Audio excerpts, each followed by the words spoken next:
an underbudgeted Yes. 1970s sci-fi show.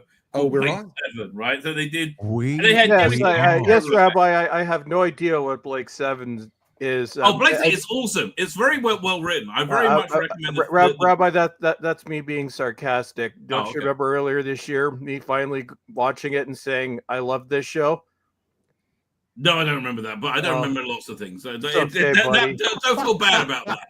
There's Orak.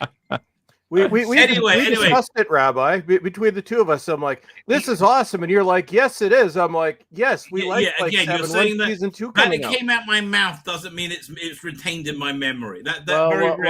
We are old and it's over. Oh, Rabbi and everybody, just to give you an update, with Humidex, it's 45 degrees today with a chance of tornadoes later on this afternoon. Fun times, man. I tell you, Canada, no reason to live there. No reason to live there. We're trapped. We're prisoners. You're trapped and your government is insane and hates you. One of the things I enjoy most about being friends with you, Rabbi, is the fact that I can sort of watch one of your live streams and I think to myself, I'll ask him about it. So I'll drop you a message or send you a voicemail. Say, you know what you're saying on your show on last Thursday, and you'll send me a message. What did I say? I've got no idea. I didn't, bro. Remind me. I'll probably agree with it, right? Unless I change my mind. But it's and I'll be like, oh yeah. But again, I think that the new effect shots they did, like model work. Mike Tucker did it, and they look decent. They're good shots, right? Should have done them in AI. I'm sorry. Just where we are now. I did not.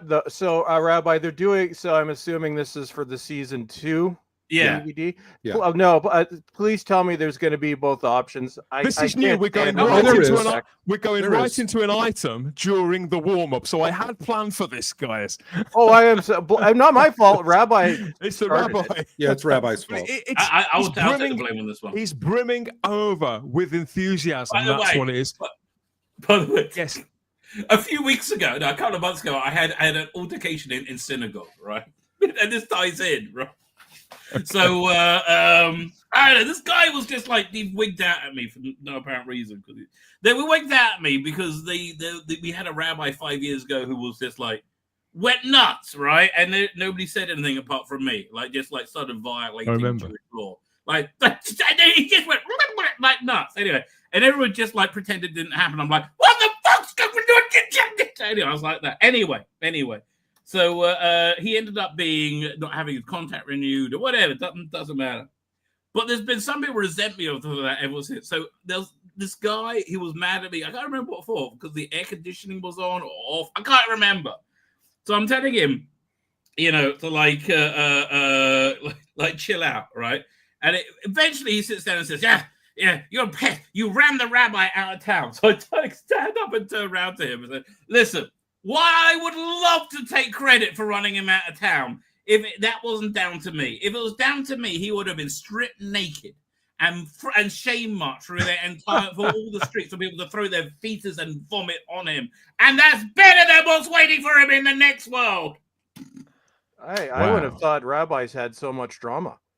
Oh, are you crazy? I've already wanted to write a movie about an election in a synagogue. Do you remember the movie The Englishman that went up the mountain and came down the hill, came down the mountain?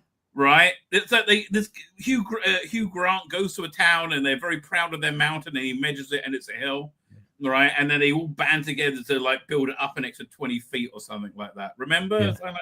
So anyway, if it's Hugh Grant, the Mega Geek probably knows about it. So what sold that movie? Cole Meany was in it. It was very good. What really sold it was how seriously they took it. They're like, "What do you mean it's not a hill? It's not about." It's like same thing with synagogue politics. It's hilarious. It's absolutely hilarious. People take it so seriously. Anyway, Blake Seven's coming. Yeah. So back to my original thought of horror. So I'm assuming, hopefully, please do this. Allow the original effects. They do. Okay, that's cool. Because remember when Star Trek redid the effects for the original series and they were horrible? Yeah, I haven't liked that. No, the new effects on season 1 were very well done. Oh wait, oh yeah, that's I right. agree They with you did there, have it, 100%. and I deliberately turned them off. Now I remember. So yeah, this is not new. Yeah, I didn't watch them. I automatically just boycott that sort of silliness. I know, but honestly, that I find the Star Trek new effects the gold standard. From the original series? Mm-hmm. Really, They're horrible. There's a real subtle effect when the what's the name, the rock monster, no kill eye. What's that one called? Devil in the Dark. The Horda. The Horda. Yeah. Horda, right? So when the Horda goes to attack someone, they put in a new effect of it like raising up on it. It's like, and it's very subtle, and it really, really works. There's another one. No, no. Classic TV is precious, and it shall not be tampered with, because the new effects, they don't even match. Of course, they didn't. I don't think they bothered rescanning the old effects because those ones look. But I refuse. I watched it, and I watched those Star Trek sets all the time. Like I don't know. Like they're beat to hell. Okay, I was turned around by the Doctor Who story. Ark in Space was one of the first ones to have new effects. I have never watched it. I have, and all those, and we do. And Rabbi, that's one strike against you for mentioning that show by name. But I have never watched. Classic's okay. Classic you can mention. I have never watched any of the new effects on any of those. Okay, I boycott new effects. My point was if something is perfect, then just leave it. And even if it's not perfect, it's a product of its time. It's bastardization. Nothing is it's sacrilegious. Ejaculating at the end. Okay, that's a requirement. It's going to be perfect. That you have to ejaculate at the end of it. But anyway, I digress. What? Yes, I just can't say anything is perfect unless you come from it. If you don't, then it's not. You're not even in the ballpark. Well, no. See, that proves my point. The imperfection is what makes it perfect. We like the classic British show, which shall not be mentioned by name, because we love the rickety sets and the bad effects give it character. It's awesome. Okay, we love it. I love seeing sets jiggle. I don't need to see Hordas flying. They tried their best. I have to admit, guys, I was looking forward to getting Blake 7 on Blu-ray. I watched my VHS tapes practically until they fell apart. I watch my DVDs over and over and over again. I love the Doctor Who Blu-rays and everything they do over on those. But when it comes to Blake 7, I bought these. Obviously, it's the same people that put them together, and they are a delightful package. But I have to say that midway through watching Series A, I decided to do exactly what Chris has done, and I had to turn off those new special effects. Exactly.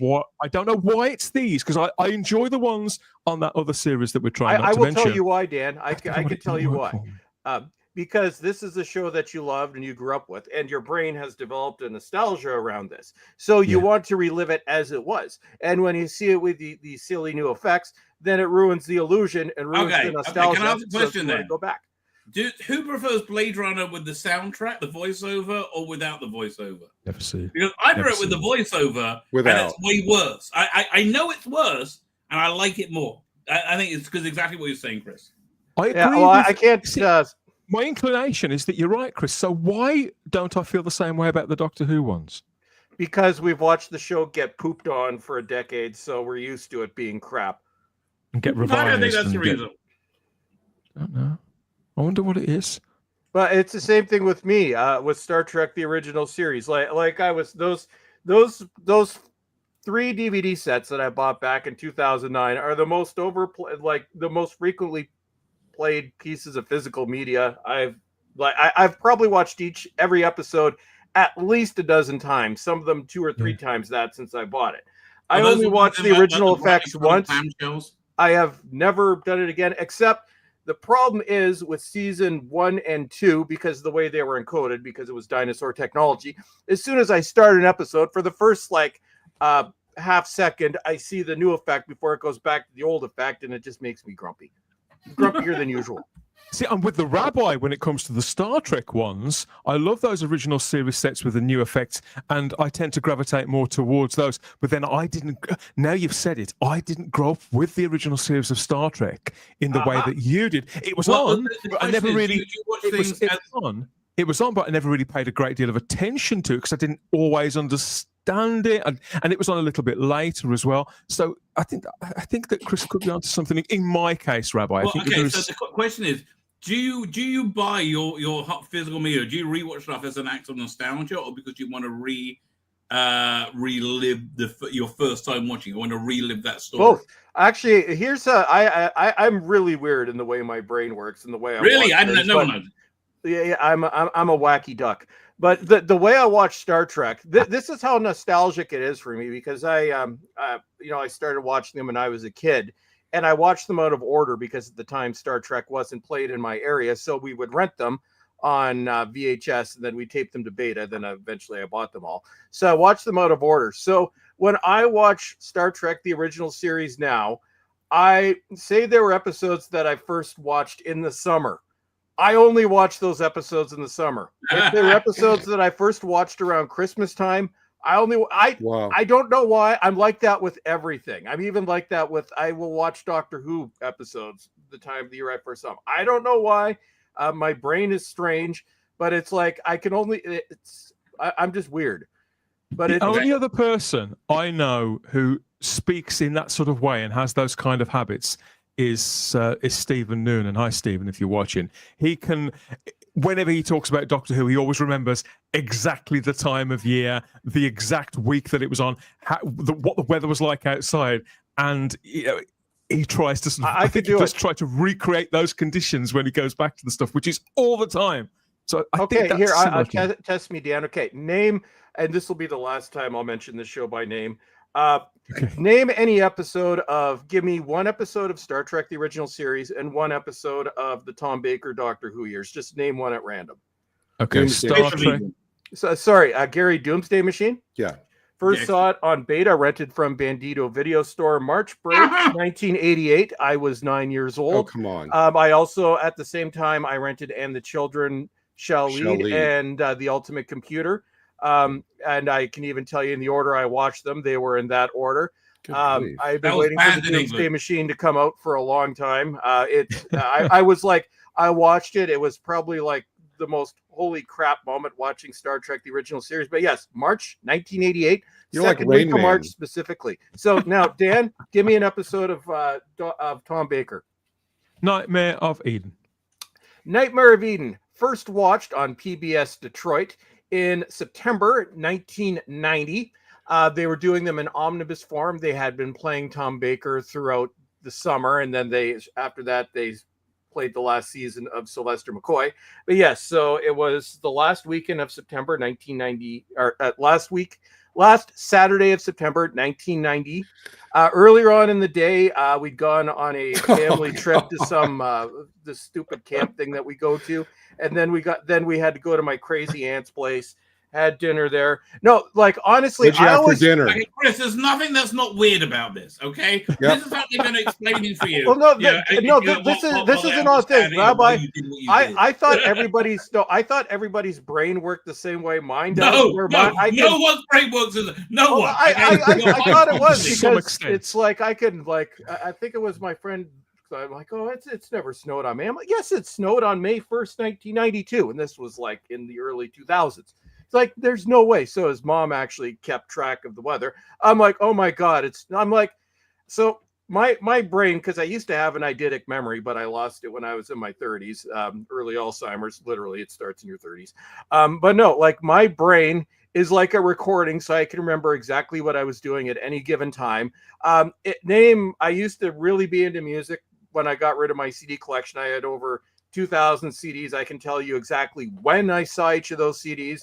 I name any major movie. Chris, I can tell you the first time I saw it. I can do that, Chris. I can. I can do most films. It was making me crazy for years.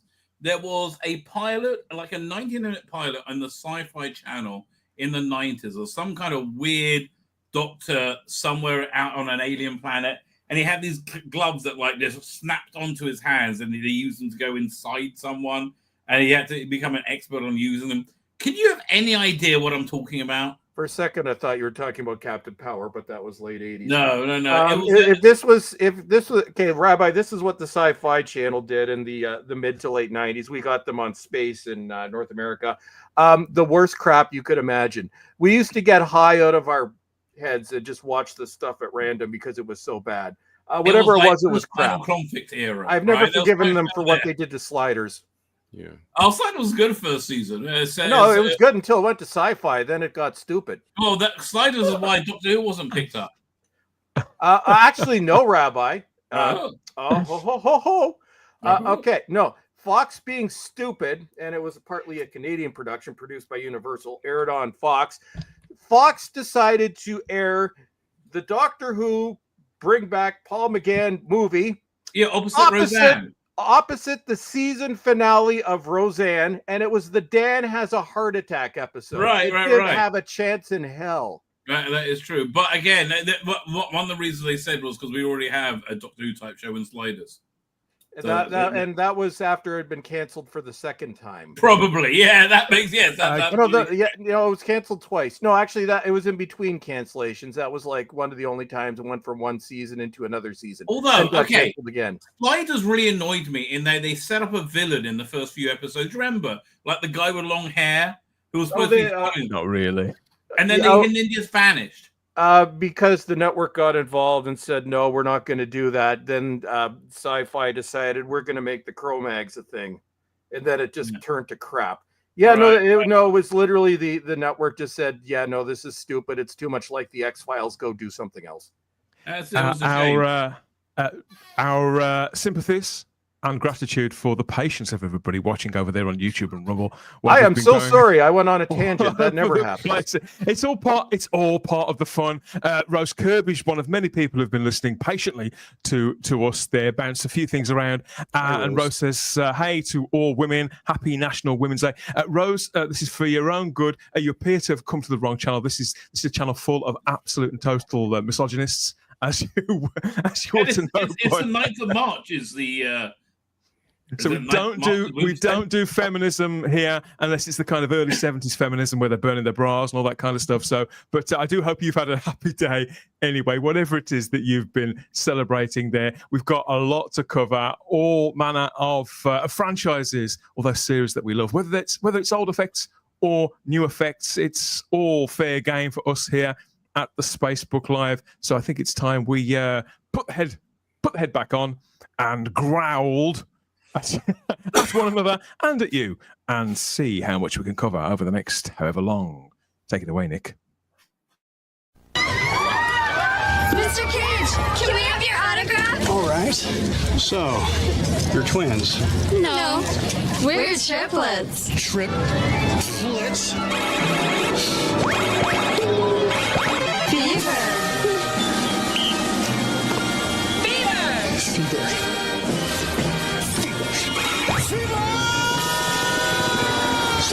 I'm on my way, Japan.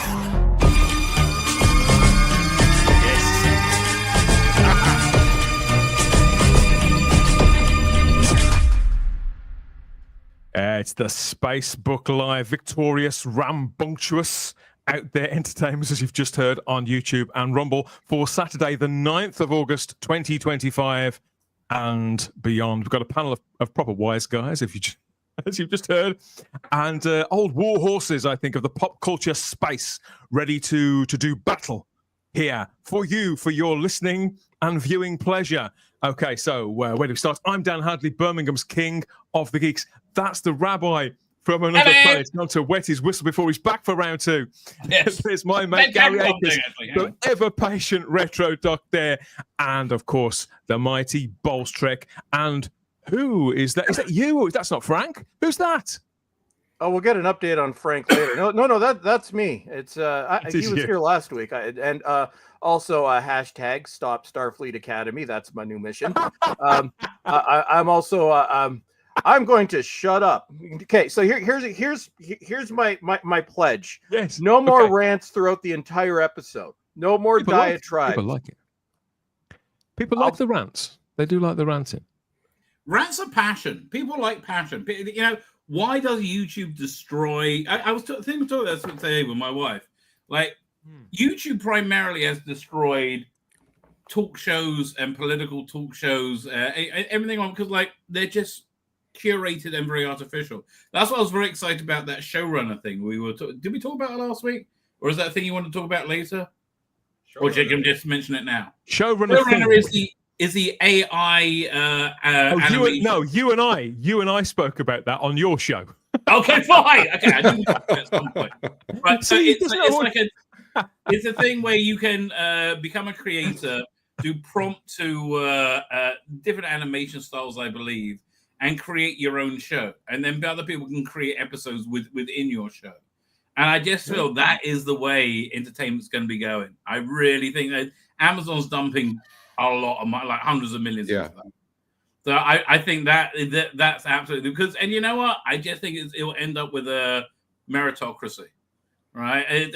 But how did we start talking about Blake 7? They said I think the new effects shots are good, but they're crazy not to make them in AI. Well, they could have made exactly the same thing, maybe even slightly better, at 1% the cost, 10% the cost. I Havoc. Your son worked on that movie, right? My son worked on that, and I know that it was loaded up with AI. But I think what you don't realize is that your interest in everything that you just spoke about, and I know you've got a real eye for where that sort of cutting edge is and what's next, is that when it comes to that vintage material, I think people will accept and indulge sort of new model work and new sort of effects and tinkering and so taking away the fuzziness from some of the lines. Right. But I don't think that the fans, particularly of Blake 7, but probably of a number of shows, they wouldn't accept something such as AI. Not out of any, you wouldn't be able to tell the difference. Not out of any kind of moral question either. I think they would resist it because I think it would be too much as if it was made now.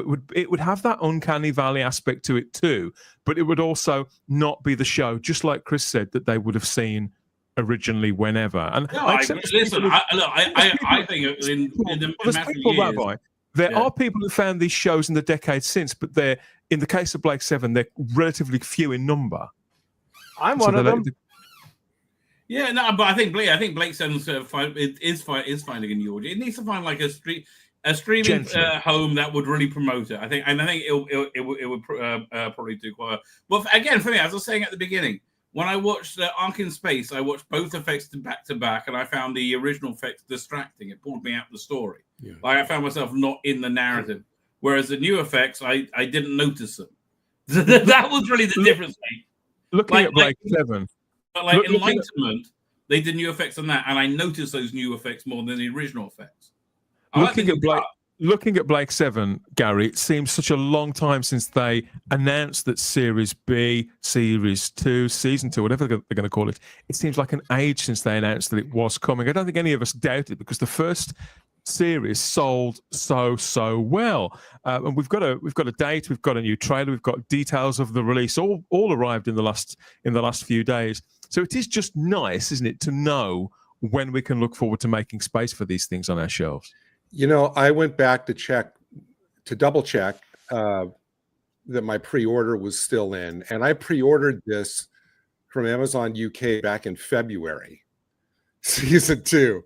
Yeah. So I don't know why 6 months. I don't know why they allowed people to pre-order it that early, but no, it was exciting to see the trailer. I mean, not as much of a surge of excitement as I get when I see the Doctor Who, the you know what announced, but this one, you know, done by the same team. It's almost kind of like a third. We get 2 of those a year, and now we get 1 of these probably for the next couple of years.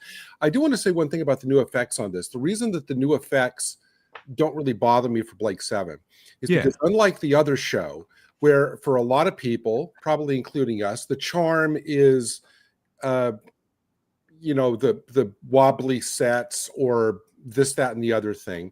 To me, the appeal of Blake 7 was never in its kind of quote unquote cheapness or the wobbly sets or whatever.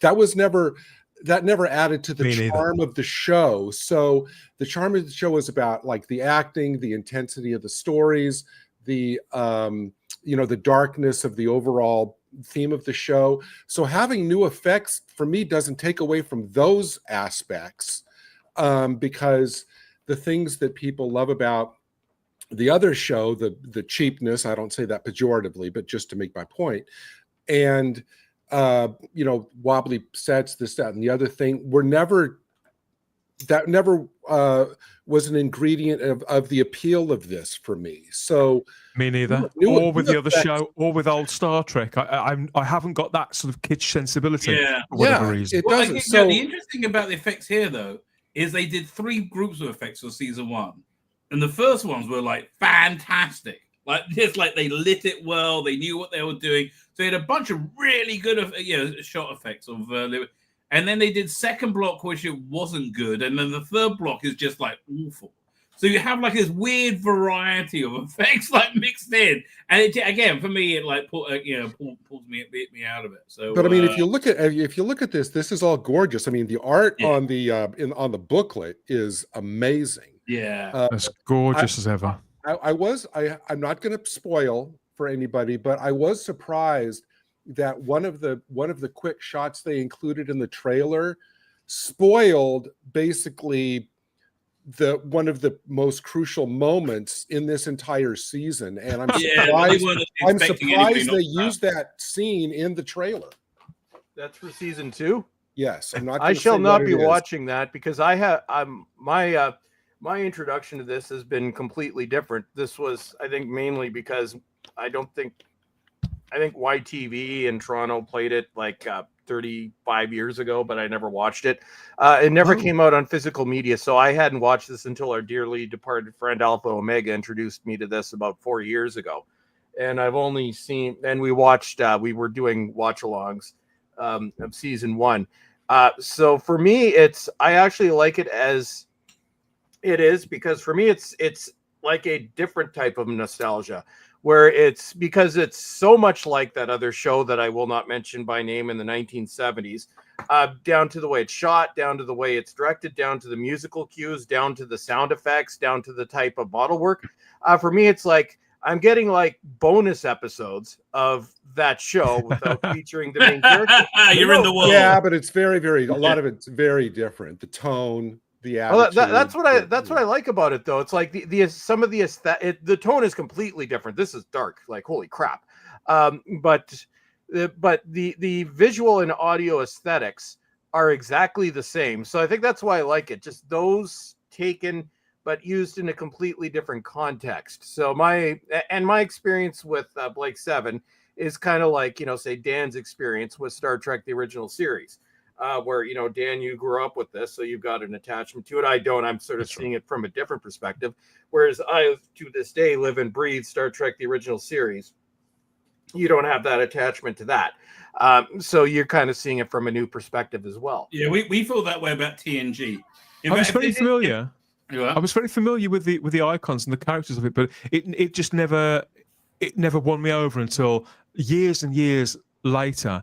This Blake 7 collection, they've remastered all 13 episodes, as you would expect from the best available sources. There's a whole array of new bonus features, exclusive material, interviews, documentaries, tributes, rare footage, commentaries, photo galleries, and that enormous PDF archive too. So there's all the things in there that you would expect, but obviously it does tend to be the special effects that catch people's eye, because they think, what have they adjusted? What have they changed?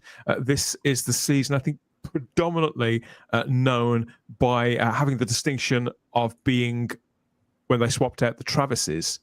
Yeah. So we lost Stephen Greif. We got Brian Croucher filling the role. Here he is opposite the unforgettable Jacqueline Pierce as Servalan. Other than that, the series sort of motors into its own future. Creatively, very much the same show, but we get a lot more writers getting involved, and the series never really looks back. So, yeah, each season of this, for me, has a very distinct flavour. I know the episodes pretty much inside out, but seeing them, again, looking the best they've ever looked, and with all this attention lavished on them, I just appreciate these people so much. I don't share all of their sensibilities. Even some of the features that are put together leave me cold. But, you can't be all things to all people, can you? I think this is a great... I can't think of any classic series, aside from You Know What, that has been given this sort of prestige treatment. And I just feel very, very lucky that my two favourite shows are just as loved by people who are so clever, dedicated, industrious, creative, and dedicated, who will give off their time, because a lot of the people who work on these Blu-ray sets, yeah, they do get paid, but they do lots and lots of unpaid work on these, and it really shows. They can see they love their product. Well, is anybody? This show, just really quickly. This show, I think, has more. This show is more of a saga, an epic, than the other one is, which is more kind of story by story by story. This kind of builds into this kind of galactic saga, and so the work they're putting into it, yes, even the upgraded effects, I think for me only add to that feel. It's like it's bringing the level of everything, the effects and everything, up to the level of the story. And so I welcome that. I mean, listen, I love the Matrix edition. Chris, you would hate them, right? This guy has, and this is going to be like, this is not the worst thing to you, but I think he does a good job. He adds new effects to episodes to essentially bring them into a line with Modern Who. And I'd heard about those. I didn't watch them, but I think he might hate it. I think he does a great job. And his Deadly Assassin, it did this really clever thing. It added exterior shots of the Gallifreyan capital. It just made the whole thing pop open just by adding of like 1 second here. I'll look out of curiosity. Again, I understand the appeal. I understand the appeal of that stuff, but it doesn't speak to me at all. Yeah. It's not really curiosity. You don't like it. Maybe a novelty, but the one thing that amazes me about Blake 7 and that other British show, although I think I'm now 3 Blu-ray sets behind, is how well they made, because these were shot the same way as the British show, whereas effects, model effects and location work was shot on film, mainly 16 mil, and the rest of it was shot on standard def videotape.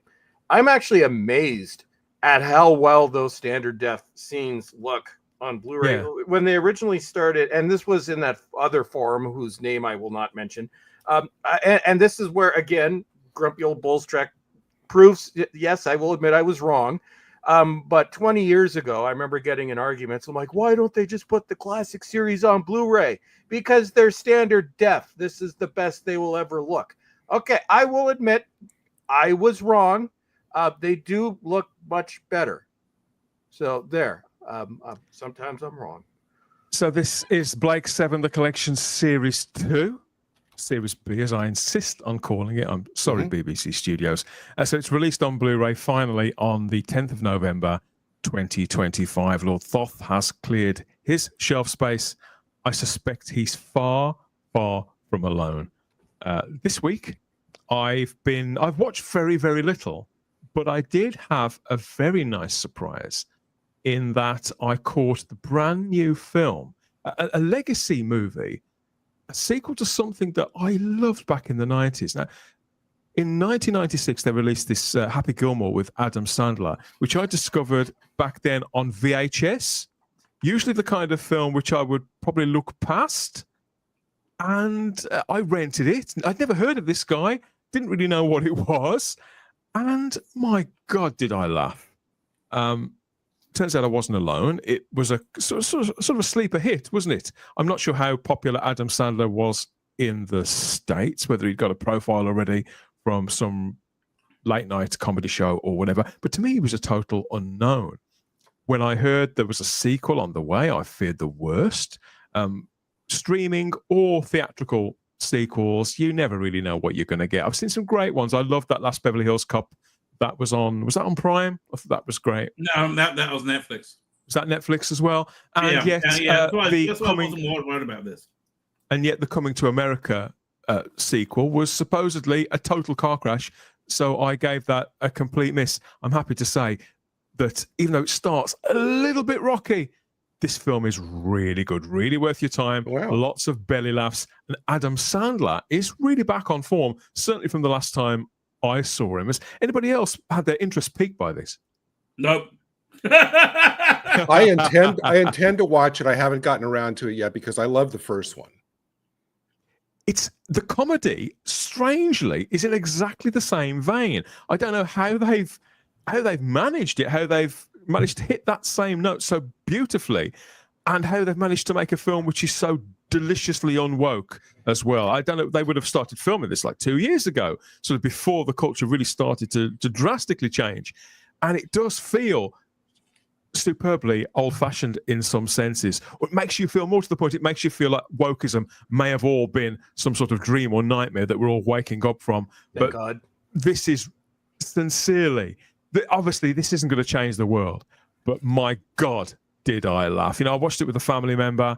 He's had a really terrible time the last couple of weeks. It even had him belly laughing too. So this is just in the spirit of that original sports comedy from 1996. A couple of the jokes and the calls back, the kisses back to that first film. There may be a few too many in there, but generally speaking, this is a really good time and a delightful sequel. I'm not sure they should make any more, if you follow me, but they get away with this. They get away with this just about. Well, so many of the great characters from the first one are already gone. You know, the Carl Weathers character. That's the problem. And all of that. And so, yeah, they'll probably won't do a third one. But many of the supporting cast members, Gary, have died. And so Adam Sandler, being a bit of a sentimentalist, he takes time to sort of to nod back to them. But so many of them have died that it does become a little conspicuous. Yeah. Fortunately, the rest of the film is so funny. There's quite a big role in there from Ben Stiller, who was in the original film in a really minor part. He comes back as the same character, but the character's beefed up quite a lot, and that's fun. Okay. I love Ben Stiller. I haven't seen him in anything good for years either. So yeah, you know, he was back in the late 90s, the early aughts. He was doing a lot of movies, a lot of comedies over here in the UK, but not so much. Oh, he's directing now. He's been doing Severance for the last few years. Oh, okay. Yeah, I couldn't believe that was him either, but yeah. Which, as for me, Severances, they take too long in between seasons, and it's going off the boil, right? The first season like really intrigued me. Second season kind of just dragged, and it's just like it's an interesting story. You need to go somewhere with it now. I put off season 2, but one thing I'll say, I have not seen this yet, Dan. Although I think one of the reasons I think Adam Sandler's on the list of actors who never went woke, so that may have something to do with it. As far as I know, he's never said anything stupid. So I'm sure somebody will correct me in the chat if I'm wrong on that. I haven't seen this one, but I do actually have faith that comedy is coming back. No, I have still not seen Superman, and I've given up on ever seeing it in the theater at this point. But last night, a friend called me up. I'm like, hey, I'm going to go see the new Naked Gun. Want to come with me? I'm like, yeah, sure, I'll go. I haven't laughed that hard in years at anything from like the modern era. So that's why I want to rewatch the original Happy Gilmore first. But after seeing that, and honestly, I now fully endorse the Naked Gun sequel / remake. It is about as far away from woke as you can get. And it is genuinely one of the funniest movies I've seen, at least in the past decade. Probably the only new funny movie I've seen. Okay, well, the big question is, did Liam Neeson hook up with Pamela Anderson? I'm not going to say because it looks like they did. I really hope they did. Well, no. I'm going to say is there may be a scene, possibly around that, but I'm not going to say yes or no. But it is completely nuts. I don't know what kind of drugs they were taking when they wrote this, but I want some because here's a sign that the woke times are dead. At least possibly 2 examples. I am going to watch Happy Gilmore too, but I'm wondering if maybe now that woke has finally died, hopefully, comedy can finally come back. Because remember, comedy was canceled 10 years ago because we had the Judd Apatow and Judd Apatow type movies. Those were completely canceled around 2015. We had My Guilty Pleasure, 2 Broke Girls. Laugh at me, I don't care. It was canceled in 2017, not because of ratings, but because it no longer adhered to the network's values. Keep in mind, this was early 2017. Essentially, Kat Dennings and the other chick was too hot. Well, there was that too, but also it was very politically incorrect, so it got kneecapped. So comedy died 10 years ago, but I think comedy may be back, possibly. We have 2 examples. Well, one I had to see for myself, but one is definitely one of the funniest movies I've seen in a long time. And the new Naked Gun also replicates the comedy of the original Naked Gun Leslie Nielsen movie, but also updates it, not for a current audience, but just updates it so it's not completely, dated in terms Just of delivery. brings the references up to scratch and maybe twists the humor ever so slightly.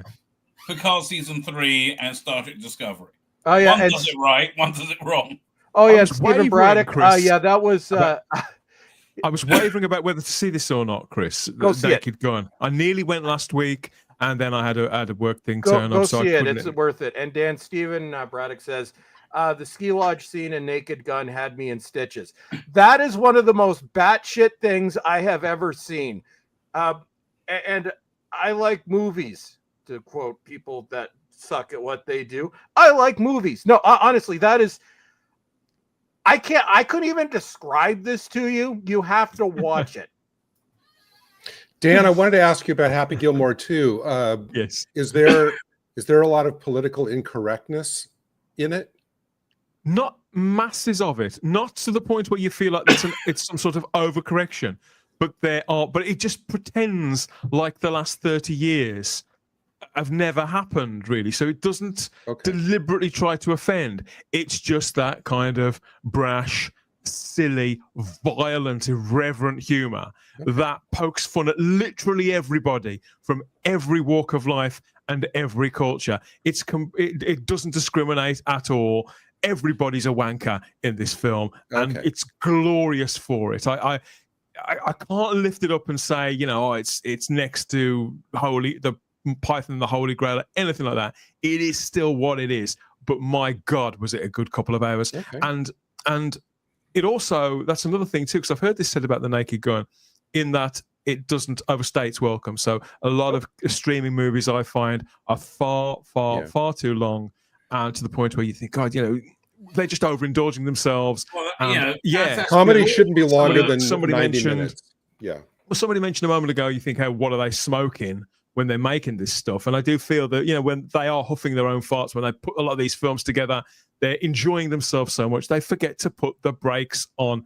And speaking of hallucinogenics, there's this week as well. Okay, so Hulkamania, I'm reliably informed, is globally in very, very short supply now after the sad passing of the WWE Hall of Famer. I think he's probably still the world's most famous wrestler, Hulk Hogan, just a couple of weeks ago. But it has had this sort of very unexpected restock in recent days when this cloud appeared. So this was in Largo, Florida, and it actually appeared in the skies during Hulk Hogan's funeral service. So mourners at the funeral looked to the sky, and this is what they saw, pointing out that it bore a very strong resemblance to Hogan's own iconic silhouette here. His most famous pictures because I didn't see it. It's kind of fun, isn't it? Wow. As a man of faith, Rabbi, I mean, do you believe that can happen all the time? I think and I really genuinely believe this. I think the barrier between fiction and imagination and reality is somewhat porous, and one can affect the other. I genuinely, and I've seen that many times in my life. Like, it's not like a lot of times you will write something or make something, and then it will happen in real life.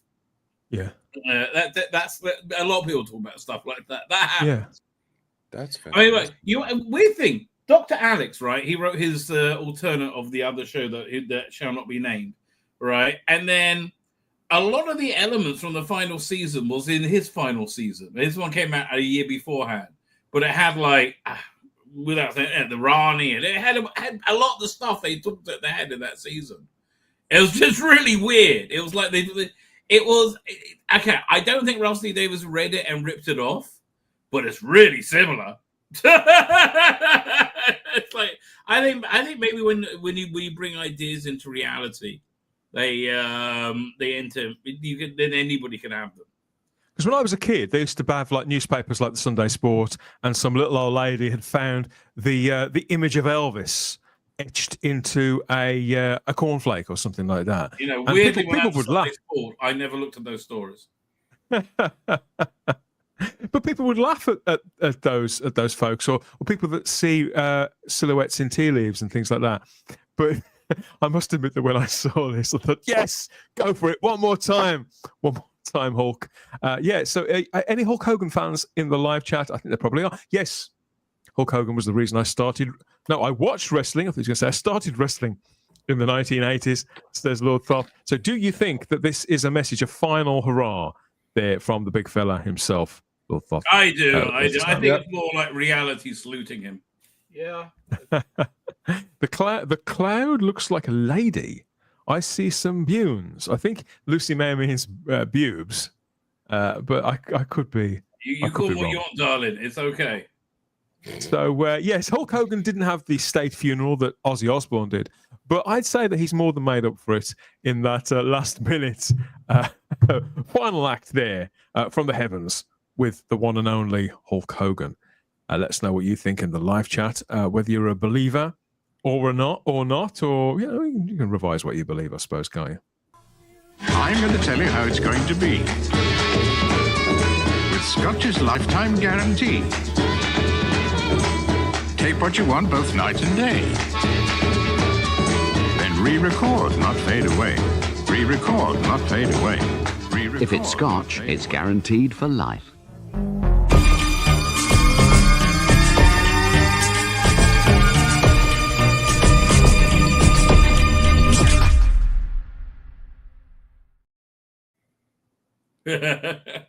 Guaranteed for life, and life lessons too. We always like to give life lessons, don't we? Timeless slices of wisdom from times past, the recent past, or the dim and distant past. And the best way that we find to do this, isn't it, Chris, is through PSAs, public information films, public service announcements. They call them different things all over the world. And you've been on a one-man mission, haven't you, to make sure that we're topped up with some good old-fashioned common sense as we make our way either through our personal or professional lives. Yes. So I have a question for everyone.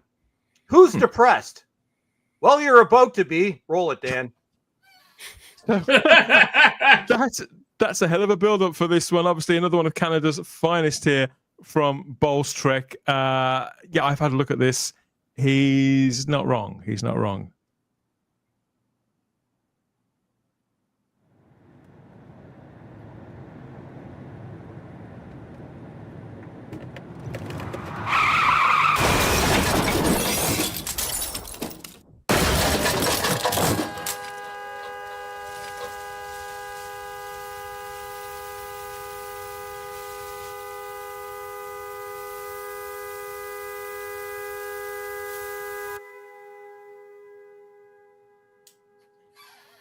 Wow. Oh, that's effective. You're welcome. Yeah. I just brought down the mood of the whole show, more so than it usual. kind of explains why Canadians are like Canada is just so fucked up country, right? Yeah. I mean, like you look at your country, and I look, England's a disaster, right? England is, and I'm speaking to you from a war zone, right? I'm speaking from an air raid shelter, and I'm saying your place is right, so that you were raised on this makes it understandable that your government can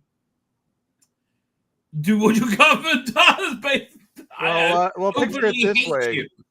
We'll be watching, when this was airing, and actually they still play this one. You're watching your Big Bang Theory back when it was funny. You're laughing. You're having a great time. Then it cuts to that. Yeah, for goodness sake. And but for next week, we're going to take a little break because most of the really screwed up stuff I watch comes from my own country. But occasionally, as I'm researching these, I find really messed up things from other countries. And this one will make Gary feel included because we're all in the we all believe in inclusiveness here. So what I have next week, it came across, it's from Kansas. And when I first saw it, I'm like, no, this cannot be real. This is holy crap. No. Oh, Jesus. Yes, those are my words while I was watching what I have in store. Is there tornadoes involved if it's Kansas? Well, no, we have enough of those in Canada lately. Okay. I got a tornado warning right now, so I may be going the way of Toto, but that's normal here. No, although that is a good one. I think there are some really cheery ones involving tornadoes. But no, this one was just, yeah. And then the week after that, we're going to go back to our Canadian Some Days Are Bloodier Than Others campaign. And I've got more wackiness planned for you. So stay tuned. Can I just point out, best tornado death was the Snyder versus Parkent. Let us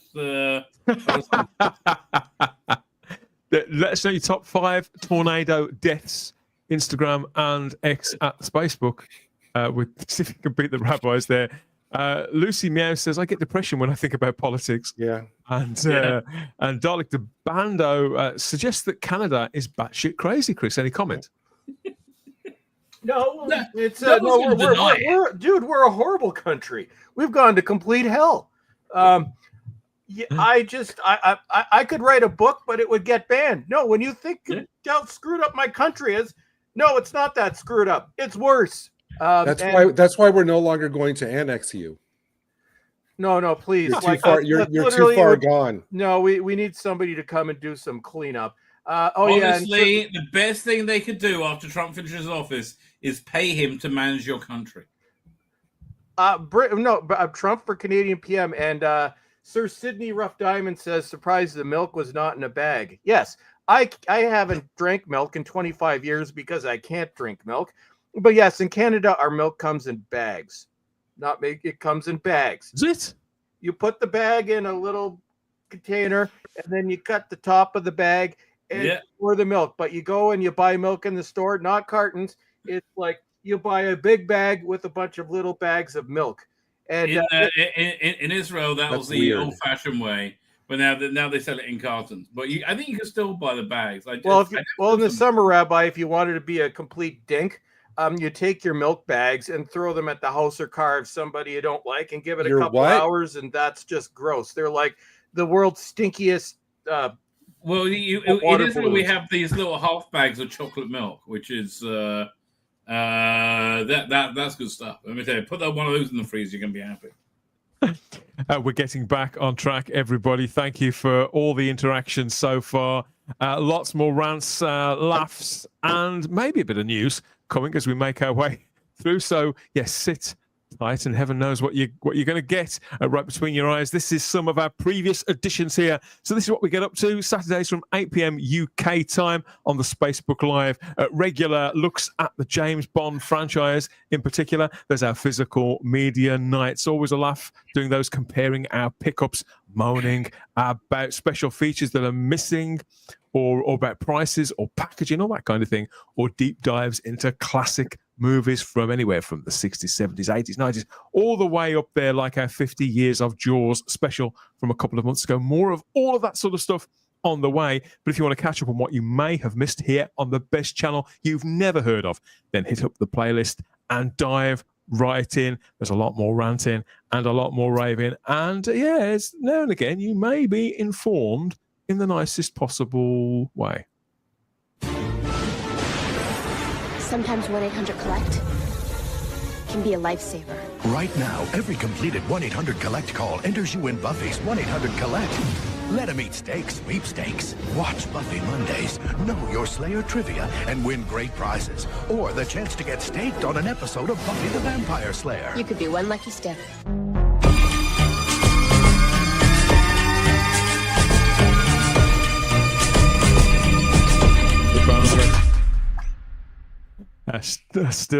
Still a knockout. Sarah Michelle Gellar due to come back as Buffy any day now. I think, dare we hope. But in the meantime, if we're talking about actresses who have seemingly delivered, let's take a moment to look at GINA Carano. So apparently today she settled her lawsuit against Disney and Lucasfilm after being fired from that Star Wars, the original Star Wars TV show, The Mandalorian, all the way back in 2021. This has gone on, for 4 years. GINA Carano's career looked like it was on the up and up, and then it stopped. All because of this a high-profile cancellation, more about something that she hadn't said than that which she had. It was a bizarre time. And again, Rabbi, if you're looking at sort of indicators that things may have changed, like Chris was saying with comedy films, then GINA Carano emerging victorious here from the courts. It's got to be a sign, hasn't it? It's got to be a sign. Is dead. Woke is dead. I think Pedro Pascal as Mr. Fantastic is the last gasp at woke, and it's a reasonably pathetic. I mean, like, look, even Star Trek right now, it's not woke. It's just bad. But it's not woke. It's dead. Absolutely dead as a door now. I don't think it'll ever come back. Thank God. Goodbye. Right? It's but yeah, this is great news. I saw somebody who was a bit of a on Twitter who's a bit of a we can't say about the other show, but he's a bit of a gobshite going, what? I can't understand what was wrong with how she was fired. Like, I see people struggling to come to terms with how reality is dramatically altered, and thank God for that. Reality has altered in favor of reality, so it's good. Again, I think Mando's going to be a good movie. I think Star Wars is in a good direction. I think Fantastic Four. I thought really my only problem with it was having Pedro Pascal, and imagine Matt Smith playing Mr. Fantastic instead of Pedro Pascal. Okay, well, staying with GINA Carano changes completely. Staying with GINA for a little while. Okay, she's 43 years old, and she'd had this big career, hadn't she, as a mixed martial artist beforehand, and had starred in several movies to one degree or another. She made that Steven Soderbergh action movie Haywire a few years ago. Gary, do you remember that? So this is somebody who wasn't an A-lister by any stretch of the imagination, but was definitely on the up and up. To have her career sort of shot down by her employers at the time, and she'd been representing herself and the show beautifully, The Mandalorian, which was her actual job, to get in there and to play the part to the best of her ability and capture people's imaginations. And so I remember when this all happened, and I hadn't been on using Twitter as it was then for very long, and I couldn't believe how it was all playing out. I thought that it just all seemed so outlandish, so ridiculous. I mean, do you think this is sort of vindication, and maybe that common sense is on the way back? Have you been covering this? Have you been aware of this? Well, I don't know that we'll ever know, but I would really love to see what the terms of this agreement are. I mean, they haven't said what they were. I mean, she just said that it's the best outcome for all involved, and that could mean a lot of things. But I mean, Rabbi's right. This is a sign that the power of woke and the left agenda is dissipated, and it. I think that in the last 4, maybe 5 years, I think Disney firing her over this did more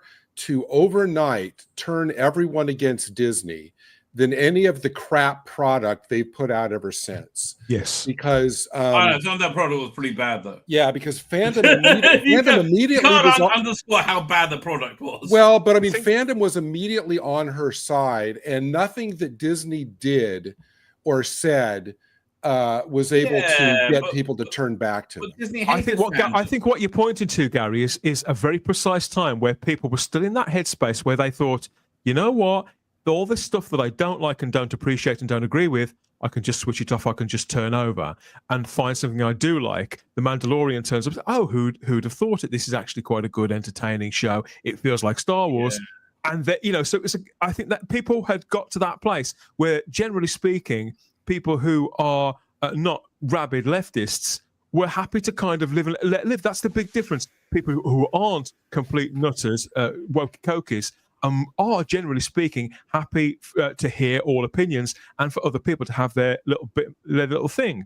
But this was where it all started to swamp all of popular culture, and it seemed like this show, which really was, although quite expensive, only like 8 episodes a year, every 18 months or something like that. Like, we can't even have this. When something is a proven success, I think that was the difference too. When something is a proven success, to mess with it, to tinker with it, to remove a component part of it, what are they thinking? That was the indicator that things were really starting to lose any form of perspective whatsoever. Well, the big test, and people are saying woke isn't bad, woke is dead. The big test to see if woke is dead or not, right, is going to be South Park. because South Park has gone hard woke, right? I mean, and it's okay. It doesn't interest me whatsoever. If that, I mean, it's going to survive. It's was it 5-year contract? They pay them out. They've already paid them the money. It's happening, right? But if it regains cultural relevance, then woke is not dead. But I think it's going to lose cultural relevance by the end of the season. I'm actually it's boring, frankly. I'm bored watching. It happened to Howard Stern. I noticed that. I don't Exactly. really know a great deal about Howard Stern. Immune. I don't know a great deal about Howard Stern, but he's been around for a very, very long He's time. awful. He is Satan.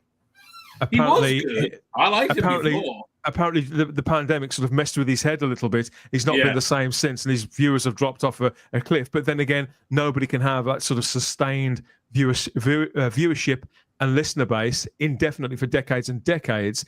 And sure enough, his time on air seems to have come to an end. Well, but not only that, Dan, he is one of the people who basically, now, rips on his former listeners and stuff and alienates half of them by going on these rants, these anti right rants and just going off. And just proving that you can't alienate half your audience and still be a continued success. About this lawsuit, though, I'm actually really surprised when I found out that she was really only suing for like $75,000. I thought, well, that's a drop. That was a drop in the bucket, and I'm not really sure Disney could pay that, with their eyes closed. But it seems to me that this was more about the principle of the thing rather than a money grab, which speaks well for her.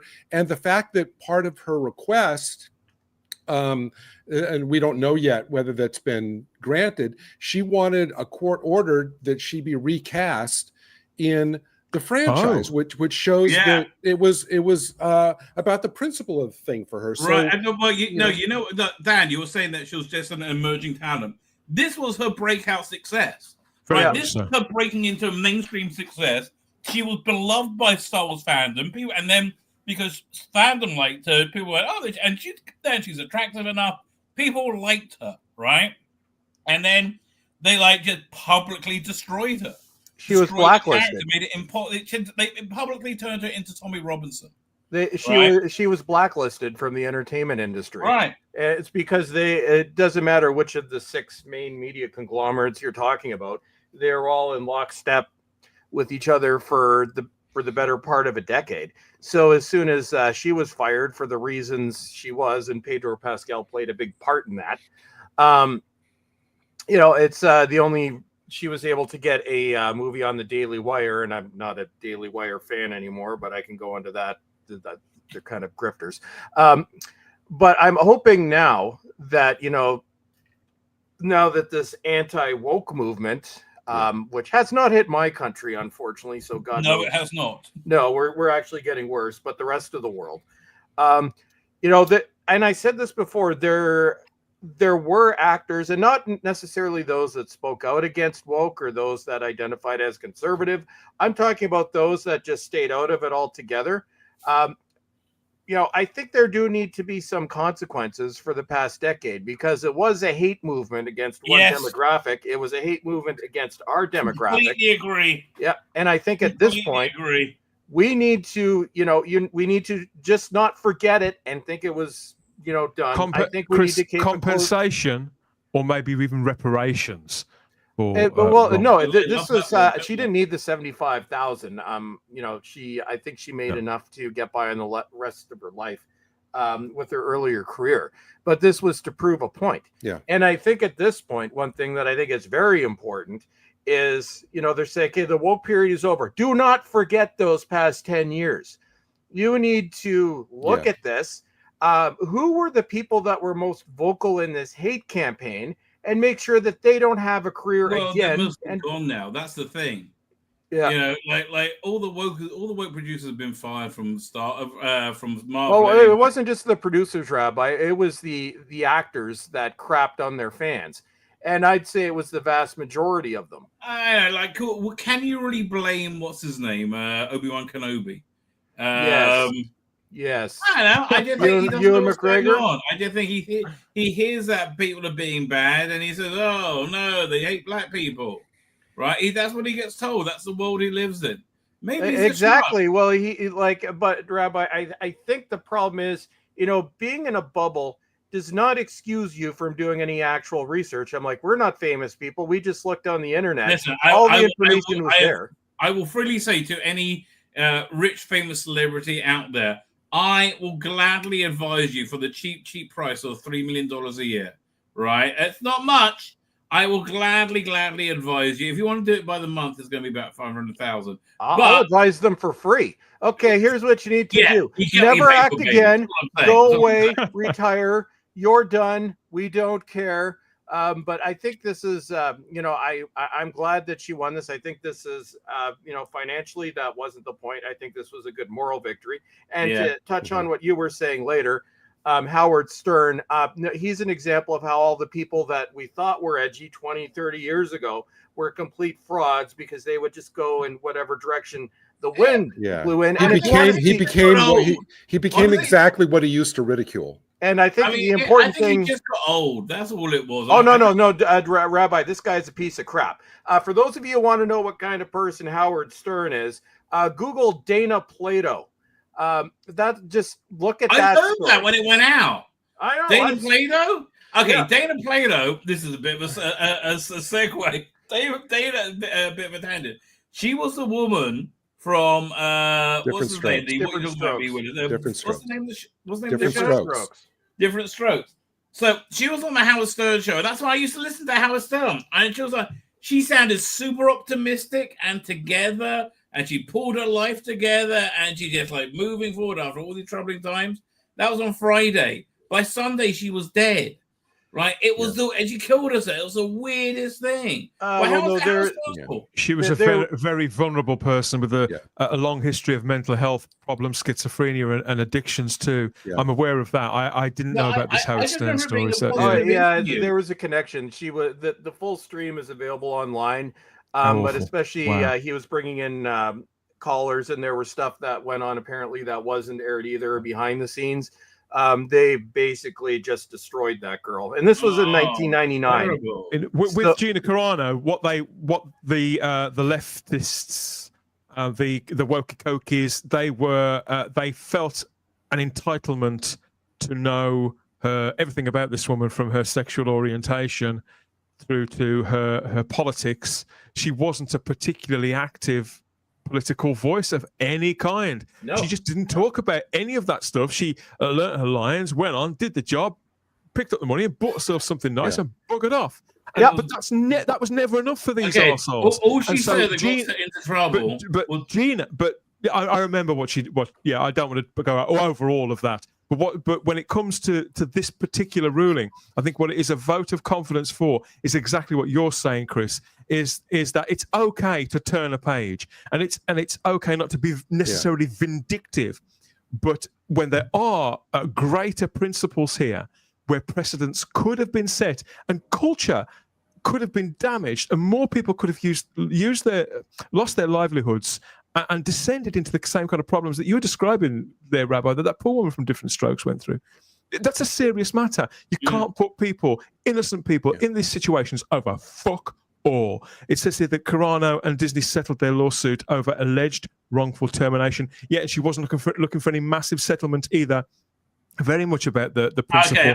She was seeking reinstatement and $75,000 My guess is there's going to be an announcement this week that she's going to be in the Mandalorian and Grogu.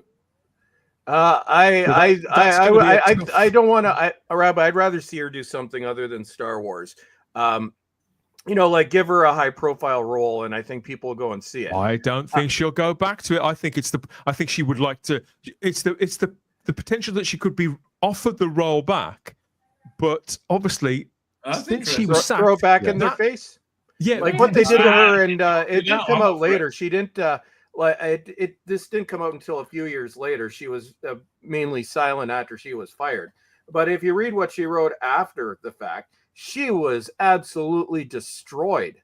Like it's heartbreaking to see how this, that ruined her. Like, if I were her, I would say take your Star Wars and shove it up your various. Well, but see, here's the thing, go. though. Here's the thing, though, Chris, is that the one thing to her credit, I think, in all the time that this has happened, she has never come in whenever she's been asked about it or given interviews, whatever. She's never come across, at least to me, as vindictive, spiteful, extremist. Nope. Whatever. She's doing it for the principle of the thing. She was very gracious in victory. When this came out this week, she says, I hope this all brings healing, this ruling. And when Disney comes out and says, we look forward to finding a way to work forward in the future, that's Disney basically lying down and showing their belly. It's like, okay, you've lost. You've lost. Yeah. You've lost. Yeah. Well, they're trying to sort of softly relaunch, rehabilitate the Star Wars franchise in a sense, Good luck. and to rebuild affection for the brand, largely by holding back on the things that people didn't like. I think they're finally looking at what they've lost over the years, mainly because they'd run out of any kind of cultural relevance whatsoever. And this woman, while she hasn't become some sort of household name because of this plight, it was the people who have followed it. And I'm not a particularly big fan of GINA Carano's. I consider her to be a mediocre actress in a series that was popular for a little while, in a role that was fun. Nothing more, nothing less. But the principle of this matter was far, far, far greater than that. And the idea that she's in a position whereby she could effectively say, yeah, thanks, but no thanks. Your series was big 4 years ago. I've got no interest in returning to that. I think that's amusing and it's completely righteous. And yeah, there's a lot of people in the live chat who really love this woman. And clearly that's only been, and the respect for her is built over the time that all of this has been in play, because it has affected her career very, very clearly. She was going places, and it's kind of faltered. You're quite right, Rabbi. The Mandalorian and Grogu movie, that's due out next year. This has been filmed long ago, so I think the chances of her saying yes and turning up in this. They finished filming this a long time ago. I'm sure they did. I stand corrected. I didn't know. Yeah. Several years ago, she was connected with the rumors that Stallone and them were going to do like a female version of the Expendables called the Expendables, and she was connected with that. She should go back and do that now. Yep. Yeah, but I think COVID killed that.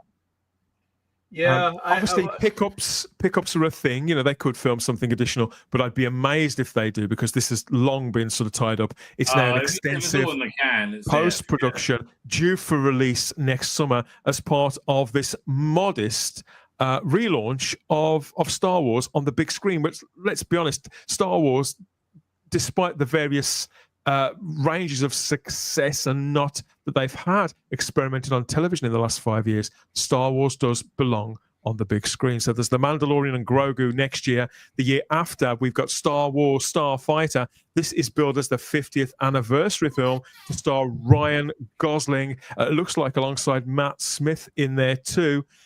So it's directed by Sean Levy as well. So this may actually end up being okay. So again, they've got modest pieces they're putting back on the board, things that should be okay, Dan. The successful. only thing that worries me about this movie is it's set after the Rise of Skywalker, That's allowing the big problem with Star Wars now for a Rey cameo. Like they should really keep it in the era like post Jedi, right? That 5-10 years post Jedi, or between Star Wars and Revenge of the Sith. That's where they should really keep it. I think you've circled there what is the major stumbling block to any kind of, if not relaunch, then recommencing of Star Wars from anywhere, in that they've spent so long slotting in pieces in between one another and concentrating on some sort of timeline of things rather than telling stories, that it's not unreasonable that the very first question that people are going to have about even the most simple action movie sort of premise are going to be, so when is this? Is this a prequel? Is it a sequel? See, I completely understand that, and I think that this is again it's like for any creative looking to tell a story or to make a mark with anything that's pre-established, it's like swimming with a pair of hobnail boots on. And no, yeah, I disagree. It drags them down. It drags it down. Disagree. I think that's one of the appeals of working in the Star Wars universe, that it is such a broad universe. I agree when you look and you think, okay, I've got all these toys I could take out of the toy box, droids, stormtroopers, things that everybody recognizes. But once you bog it down in, it's got to fit in between that, and we can't use that character because they were dead there, or they were on that planet there, so we can't use this. We can't use that. Dude, I think you run into trouble if you suddenly set Cad Bane, right, who's quite a good character, like 50 years after he died, and for no apparent reason. It's going to be stupid. You know, that's the problem. Star Wars has a very, very connected canon. They need to, and it's holding it back. In my view, it's holding it back. They should power away from literally everything, have no characters that we've ever seen before in this, use the iconography, have droids, have stormtroopers, the recognizable, but no characters, no planets we've ever been to before. And you know what? Don't even be specific about where it's set. Just have it look and feel like Star Wars. And then I think we may, the simpler the better, we may connect with something. Look, if it does that, it'll be good. My only concern is there is a rumor that it does connect to Rey, right? And if they do, it's dead. It kills it. I think that was a rumor that was around about 18 months ago, put about largely by a certain kind of content creator. I was never able to track that back to. I was never able to track that back to a credible source. It was down to what I would call outrage farming content creators who just rely on putting as much of that bad faith stuff out as they possibly can. It shouldn't connect with. I wouldn't want to hear the word Skywalker at all in this movie. Yeah, you're Don't right. connect it with the Skywalkers at all. I have to tell you, my love of Star Wars has been totally reignited by Andor. I love that world building. I love the storytelling. I love the characters. Really worked for me, and I got well back into Star Wars. You avoid everything that's crap, which is sadly most of it since they took over. Right, I like. I know a lot of people who feel the same way about that show. I also still speak to people who are keen on the animated shows, Rebels, and the Clone Wars. So it's not that everything that Disney or Lucasfilm have done have been complete disasters, but I think they've been successes with. At carving out a kind of niche audience and halfway getting there. I don't think any of these things. The problem I think is that none of these things have ended up being particularly relevant and have escaped a kind of niche niche following. What Star Wars needs is a creative director, which it clearly lacks. Favreau would have been the person, but I think it got not anymore. Yeah, not anymore. But no, I think if you brought in, I don't know, there's so many great creatives out there, right? Just somebody who can take grasp of the universe and decide what to do with, like James Gunn did with the DC universe, right? You might hate Superman, you might eventually see it, Chris. You might hate Superman, but it's definitely got a distinct creative vision, right? No, I think I'll like it. Somebody like Sean Levy isn't going to do that. I mean, I like a lot of his movies. No, but he's not a visionary. Right. He can turn out fairly kind of light and bouncy populist films with a little bit of flair, and he is pretty good at putting a decent cast together. I mean, he made that movie. What was it called? Real Steel with Hugh Jackman with the sort of rock and sock and robots. Fun movies for family. He's good. He's good working side of template. I just don't see him building one. How about what's his name? What did he do? And now, to be fair to them, now isn't the time to try and do that. Not that I can see why they're looking at 2027 and thinking, okay, that year is possibly our last chance to make Star Wars relevant again. If people don't care about the 50th anniversary, they're never going to care about fucking anything. I think it's too late. I think my inclination, Chris, if I was if I was forced to say one way or another, I'm inclined to agree with you.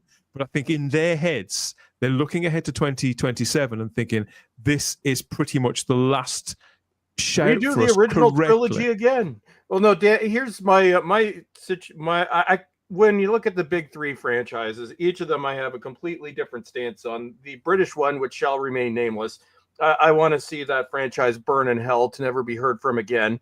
I actually want Star Trek to get better and come back, hence my hashtag that I've got this week. When it comes to Star Wars, I am completely ambivalent. I don't care. I haven't cared in years. I think as soon as I walked out of The Rise of Skywalker, and that was almost 6 years ago now, I completely checked out of Star Wars. Like it's I think I sat through The Mandalorian and I'm like, this has moments, but now it's like, I don't care. I think even if, they did come out with a brilliant movie, I don't think I'd even watch it.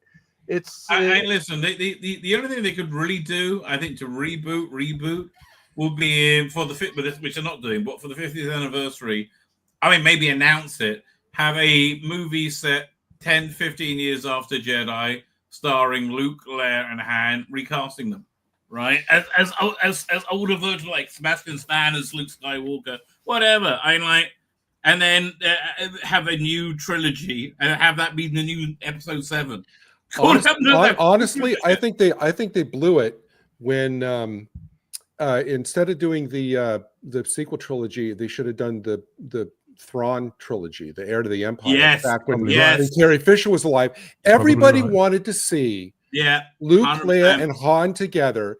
And when somebody turned in the script that didn't have a single scene with the three of them together, it should have been thrown back in the writer's face and said, try it again.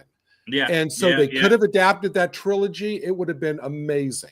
Well, Gary, I think when they look at sort of film history, say 50 years from now, I think the Star Wars sequels will be seen as the biggest wasted opportunity, I think, in history. And at one point, and I know a few people have done this, I went back and watched The Force Awakens because that was like, and I like Rogue One. I will say out of the only one that the only Star Wars I can ever see myself watching again is those original 6 movies and Rogue One. But when The Force Awakens first came out, and I know everybody here was like this, it's like we thought it was the best thing ever, similar to The Phantom Menace. But I went back, this was a couple years ago, maybe 2 or 3 years, just out of curiosity. I'm like, okay, so is this movie as good as we thought it was, or were we just, high on life, high on Star Wars again for the second time in 16 years? And I watched it. It is an awful movie. It is so honestly, I bet you're right. I bet you're right. I agree. Well, no, the problem, Rabbi, is it's other than Rey. Obviously, it's wokeism, Mary Sueism before we even knew that was a thing because this was 2015. But it is painful. Like this, I would rather watch paint after it's dried than sit through that movie again. I was just dumbfounded. I'm like, it's boring. Like, that's the problem. There has never been, in my mind, there has never been a bigger misread of your audience than The Force Awakens and putting that out. And I think, Gary, I think the problem is it was supposed to lead to something. I think a lot of the excitement for that movie was 2 things. Well, actually 3. So one was Star Wars is back again for the first time in a decade, and it's going to be practical, shot on film. It's going to be real Star Wars again. People were excited because the original 3 were there again. And they were also excited because this was supposed to build to something else. And now in retrospect, a decade later, I can't believe it's been a decade, but it's now been a decade. Those 3 things, I'm like, obviously the excitement was false because everybody prefers the prequel trilogy now. Honestly, I'd rather watch the first 2 on a loop than watch anything that's come out in the past decade, aside from Rogue One. That first one is awful. I rewatched it recently, and it's still better than anything they've done recently. Actually, Rabbi, this is what I'll say about since we're kind of on Star Wars. This is what I'll say I think has aged well about the prequels. which is the one thing that everybody complained about because I used to study politics. I find it interesting. I love the political elements to those. Whereas in the prequels, they're like, nothing's explained. What's the First Order? Who knows? Who cares? Who are the new rebels? Who knows? Who cares? Nothing's ever explained. It's like, so one, it's like it is not better. It's worse than the prequels. Number two, they completely wasted those three. And one of them has been gone for 9 years. So you'll never get that opportunity back. And three, we saw what it was building to. So in terms of watching this, and I don't think for anybody it even has any nostalgic value, because Star Wars nostalgia for older people is with the original 3 movies. Yeah. For younger people, it's with the prequel movies. I don't think anybody has any nostalgia for Force Awakens. That's why the only way they can go is recasting Luke, Leia, and but they can't. I don't think they can do that either, Rabbi, because I think one thing that, and Star Trek I think is mainly responsible for this, is we're tired of seeing these great movies recast just for the sake of recasting them. Like those first 3 movies, it's a perfect little trilogy. That's a fair point. Yeah. It doesn't need to be redone. People like the Chris Pine Star Trek. It wasn't Chris Pine, and Zachary Quinto was great as well. Yeah, but they don't mind it because it's an alternate universe. So and the problem is they've recast all those characters again since then. We've had 3 Captain Kirks. We've had 3 Mr. Spocks. So I don't think. And the Lasers Cook is awful. Yeah. But now you've phrased it like that. I think a lot has happened in 16 years, and that which we would accept with relatively little sort of protest back in 2008, simply on the promise of a good time. Now we're a lot more cynical about such things. So I'm inclined. You look at somebody like Sebastian Stan, who's a great actor. You think, he could play that part. But you're right. I think that it wouldn't work. It wouldn't wash. People would resist it, even with an actor that they liked. Anybody who was up and coming, but no, the best thing they can do. I mean, if anything, I'm a little bit sour on the idea of Ryan Gosling doing this, because he's older than you think he is. Yeah, he was in several of my favorite movies. I mean, Drive is incredible. He came out of Barbie with a career and he eclipsed the actual star. Yeah, and several successes before and after that. So he is culturally relevant, but I think they'd be much better going with somebody like Glenn Powell, who's done 1 or 2 movies, who's up and coming, who could potentially live with this part for a far longer time. But then again, maybe the franchise is in a lot worse shape than even that. They've got one final piece of the puzzle for 2027 dropping into place too. On April the 30th, they're going to be celebrating the 50th anniversary of Star Wars by re-releasing the original 1977 classic, it says here, back again into theaters for a limited time. Which version? The blurb, I think it's the original. Well, the blurb says... The blurb says, part of Lucasfilm's year-long 50th anniversary celebration, Star Wars A New Hope will play in theaters over the May the 4th holiday, also known as Star Wars Day. So switch on your targeting computers and keep your eyes on StarWars.com or their social medias for more details, including when it's on and where to get tickets. They're keeping very tight-lipped on anything else, because I've got the same question in my head immediately that you have, because there is only one way they're going to get me to part with a single pound to see any Star Wars in the cinema from the past again, or to buy it on physical media, and that is when they offer me that original film with all the dicking around undicked. That's it. It is you know what? They've dug their own grave by, if they do a bait and switch and it's the special edition from '97, people are going to raise holy hell. And so by putting out a press release like that, and not, if it is the special edition, not specifying it now, they are toast. So maybe this is I'll go see it if it's the original. So if I get Dan, I have a question for you. If it's not the original, but they do get you to get a hand job from Megan Fox, is that okay? Ooh, even that, I think it's going to be. No, it's not. Demonetized and shadow banned. But Dan, 2 points. One, if you want to see the original Star Wars movies, they're actually still available. If you can get the standalone DVD releases of the original trilogy, Yeah, I've got them. Yeah, but they're so not they are unremastered, unremastered and non-anamorphic, but they are there. Second, and this is why I don't think Star Wars is going to make a comeback. Out of the big three, you have to look at the situation and what they had to work with before they went to hell, and why two of them will never come back. One is the British show, which I shall not mention by name. Basically, it had a long storied history, but the problem is why that won't come back, and I hope to hell it doesn't come back because I don't want to see this show again, is it spent the better part of a decade crapping on everybody who supported the original run to the point where they're turned off against it. Star Trek, I think, can come back because Star Trek has an even bigger history. The original run of Star Trek from 1966 to 2005, you've got 5 TV series in there. You have the original 9 movies. You have a very loyal fan base. You have the worst thing that happened to Star Trek is Discovery and Section 31. And luckily, nobody watched either of them. I think normies to this point don't even know either of them were ever a thing because they were on a streaming service that nobody watched.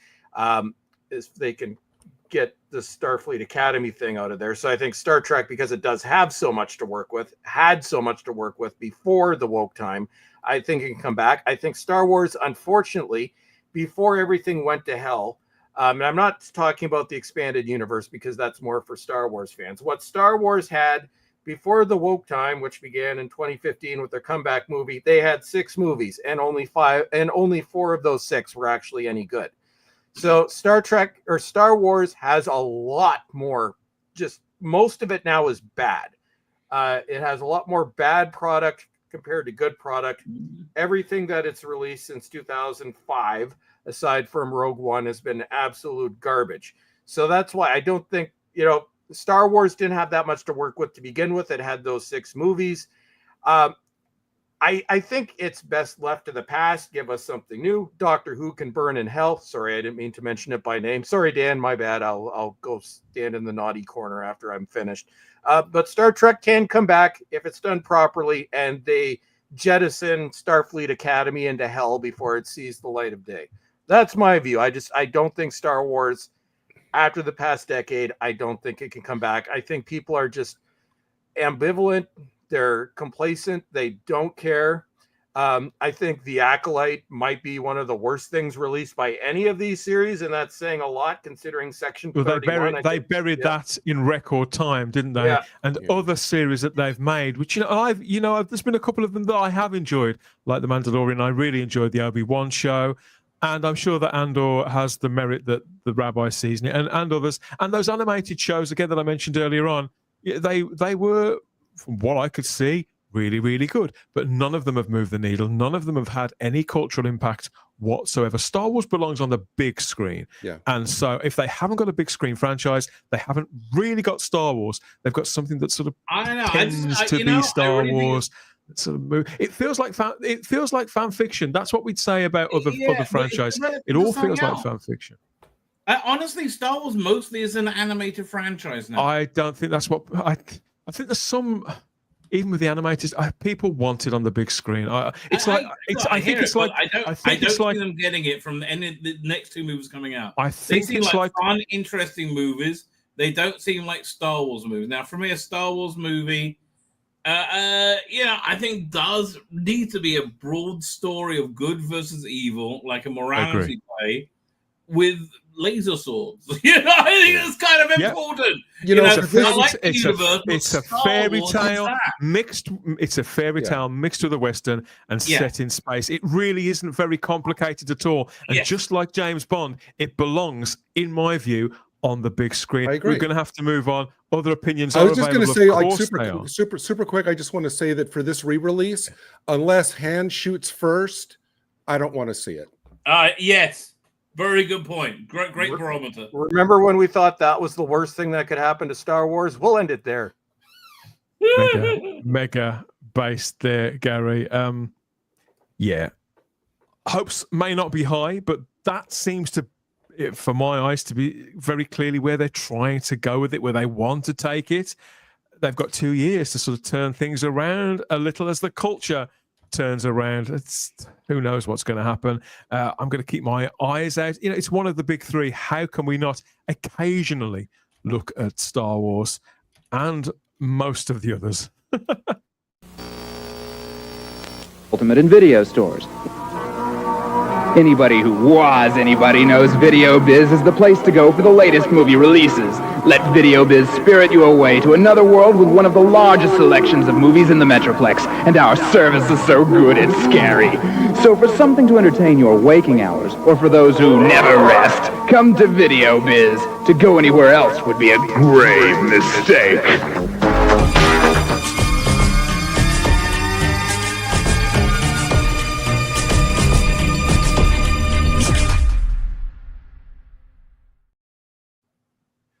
Open wide. In space, no one can hear you scream, apparently. Yeah, looks like they're ditching space and they're coming to get us, everybody. They're coming finally. The Alien franchise, of course, has been around since 1979. Chilling and thrilling audiences with an anthology of movies, very distinctively different here and there. There hasn't been many. It's hardly been relentless. And the Alien films, for the most part, they form a franchise, for want of a better word. I'm never really sure whether the word franchise fits with Alien, but they form a lineage of films and of entertainment that tend to be a little for older people who are more interested in sort of monster movies and old school sci-fi. Adapting the films, the formula, which again is just like Star Wars, pretty simple. They're monster movies and runarounds. Adapting those to other mediums is hardly rocket science again, and yet people keep trying to sort of reinvent the wheel with it, don't they? I think when they've adapted it to comics and games, they've had enormous success with it. Now taking it to the small screen in a far longer form than ever across several hours worth of programming, this is probably the biggest creative swing that they've ever made with the Alien franchise. They've entrusted it to a guy with a really capable track record in Noah Hawley. That's the good news. The rest of it is sort of business as usual, really, as in that, what kind of story are they choosing to tell? I think it's all good Are news. the characters good? Well, the principle of it is, when you've got one of these sort of runaround stories and the general principles of something like Alien, unless they make you care about the human beings that we are going to be relating to when the aliens come to Earth, then they're going to lose us, because we're going to be rooting for the aliens, aren't we? That's the truth of the matter. The idea, premise is good, the premise of bringing the aliens, the xenomorphs, to the Earth, that's been talked about for a really, really long time. Yeah. They may have left it that little bit too late, Rabbi, but I think it still has some of its pull, that seductive quality. That's kind of a byproduct, from what I understand it. Is you have the whole ship of different aliens crash, of samples crash, and then you've got a team going in looking for them. At the same time, there is an alien. You do get aliens on Earth. But it's more about, like, there's corporate stuff. There's this guy who's got got an android that they put a human consciousness into. Like, you say, it's all stuff about. So it looks what you're pointing to is they're doing the monster movie thing, but they're going to be lacing it with, if not things that are sort of topical and relevant now, those sort of perennial sci-fi topics of human beings and human evolution and technologies and the wisdom behind the technologies that we adopt. I think honestly, I think that's what's driven. I consider Prometheus and Covenant as alien movies. Many disagree, right? But I think that was the core that drove those movies, that drove the original franchise. It was, again, other than having a great monster, very inspired to hire H.R. Geiger, right? Brilliant. Ridley Scott at the top of his game, right? Just everything was firing on all cylinders. It was fantastic. But at the end of it, the mythology they put in about the alien in that first movie was very rich, right? It was way more detailed than it needed to be for a monster movie, right? It was very rich and interesting and three-dimensional, and I think it worked very well. This is a 8-episode series that's coming to Disney Plus and Hulu in just a few days' time. It's a prequel set 2 years before the events of the original Alien film that was released in 1979, starring Sigourney Weaver.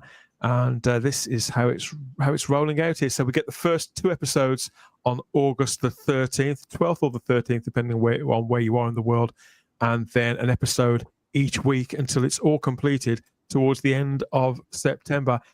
An 8-episode saga, so there's plenty of time there, and not just weeks worth, but running time, the best part of 8 hours, to hopefully make us feel like we're in the same world, offer us some characters and some scenarios and ideas that we can invest in and turn over in our heads the way the good That's science. a nice runtime.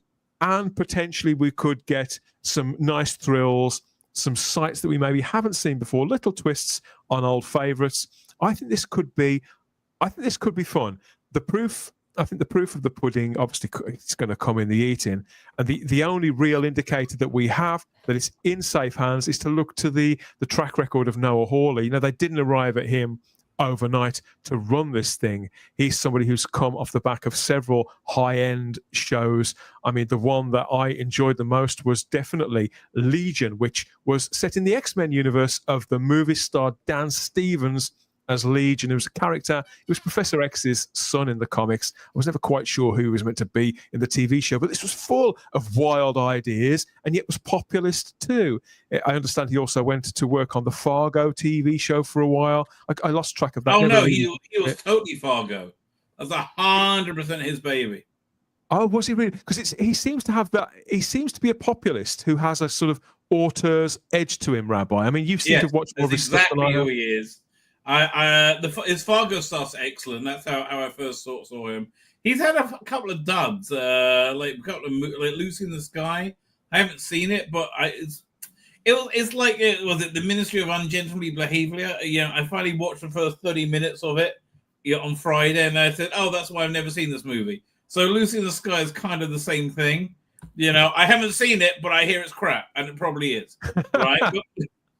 But he's a solid talent. I would love to hear what his take on Star Trek was. He was one of the many people they hired to write a movie. Solid talent. I really like his work. There's little of his I've seen that I didn't like. Fargo is fantastic. It's very inventive. He understands the source material.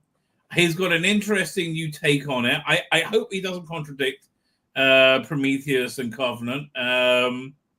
Which I don't think he's going to. I mean, if they didn't contradict it in, what's the word? What's that other than Alien one? It wasn't that great. Alien Romulus from last year? Romulus, right. Yeah, I haven't seen that yet. It's okay. If you've got Disney Plus, which I said you don't. Rabbi, sadly, I do remember that terrible 8 weeks in hell that I spent.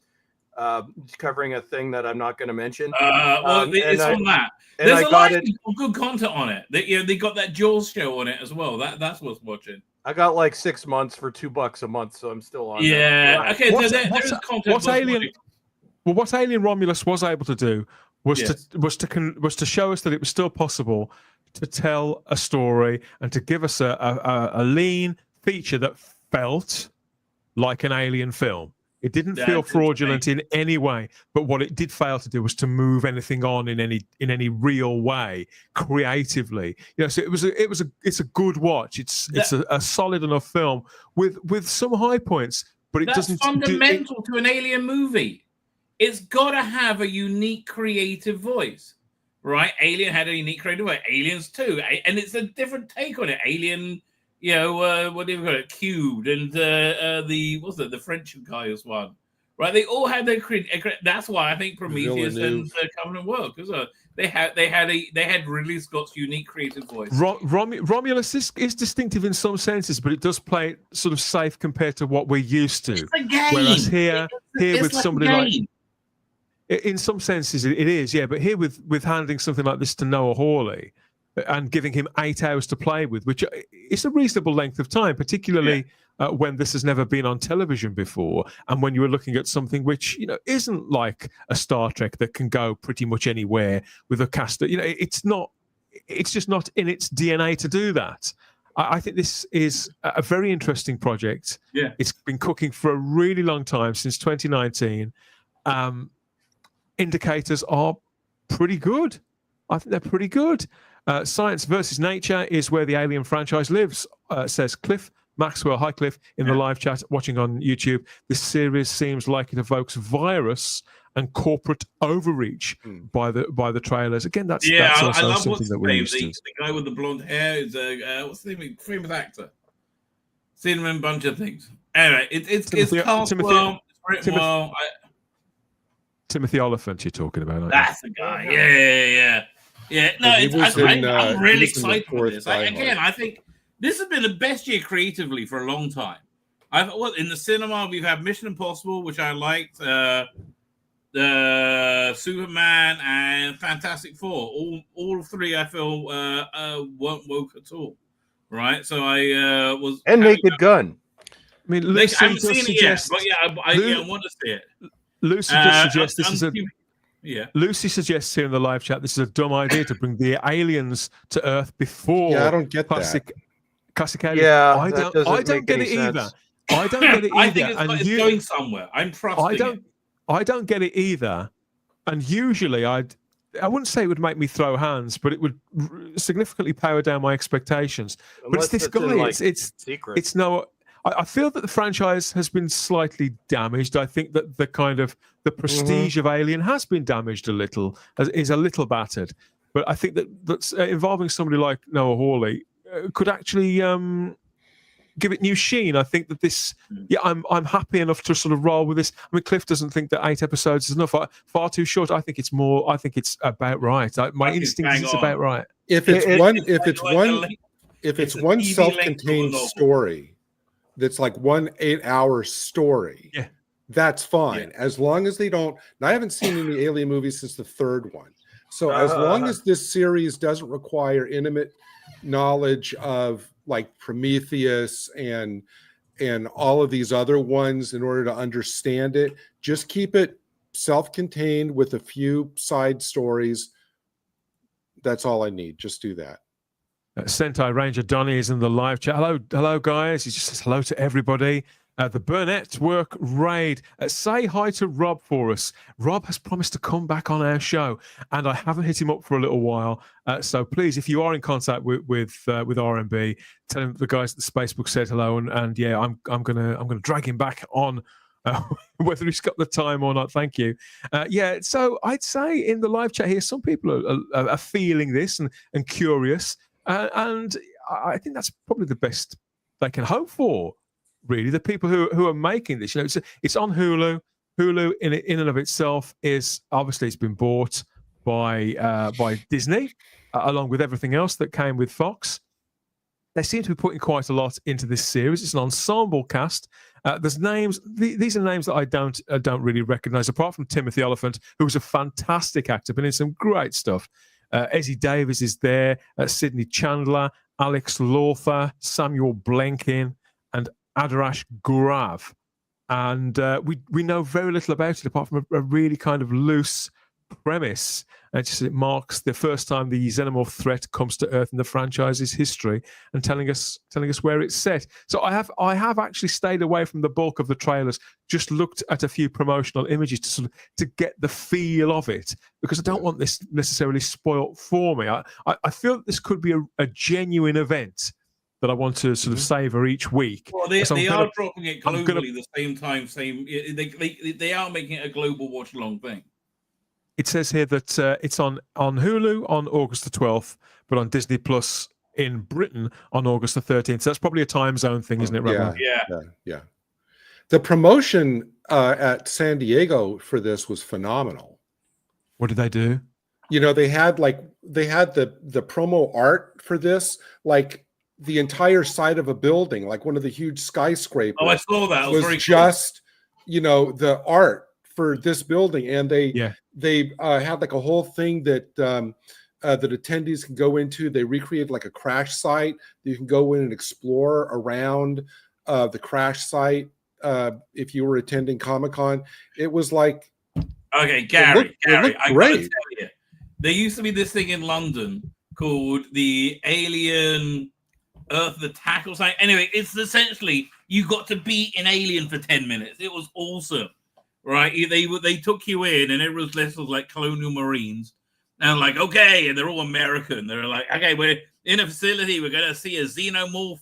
Everybody get ready. And then they go out to get your clearance, and then all the lights go off, and you get this red light goes on, and it's like you're in the movie. It's really cool. Wow. He comes rushing in with this like pulse rifle, and it takes you up and down corridors in case a guy in an alien suit jumps out, right? But it was really good. It was fantastic. You're like in the movie.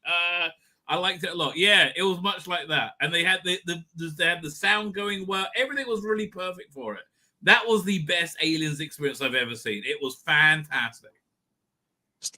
All these eggs all over the floor, face huggers sort of scuttling around. Well, at least the noise of face huggers scuttling around.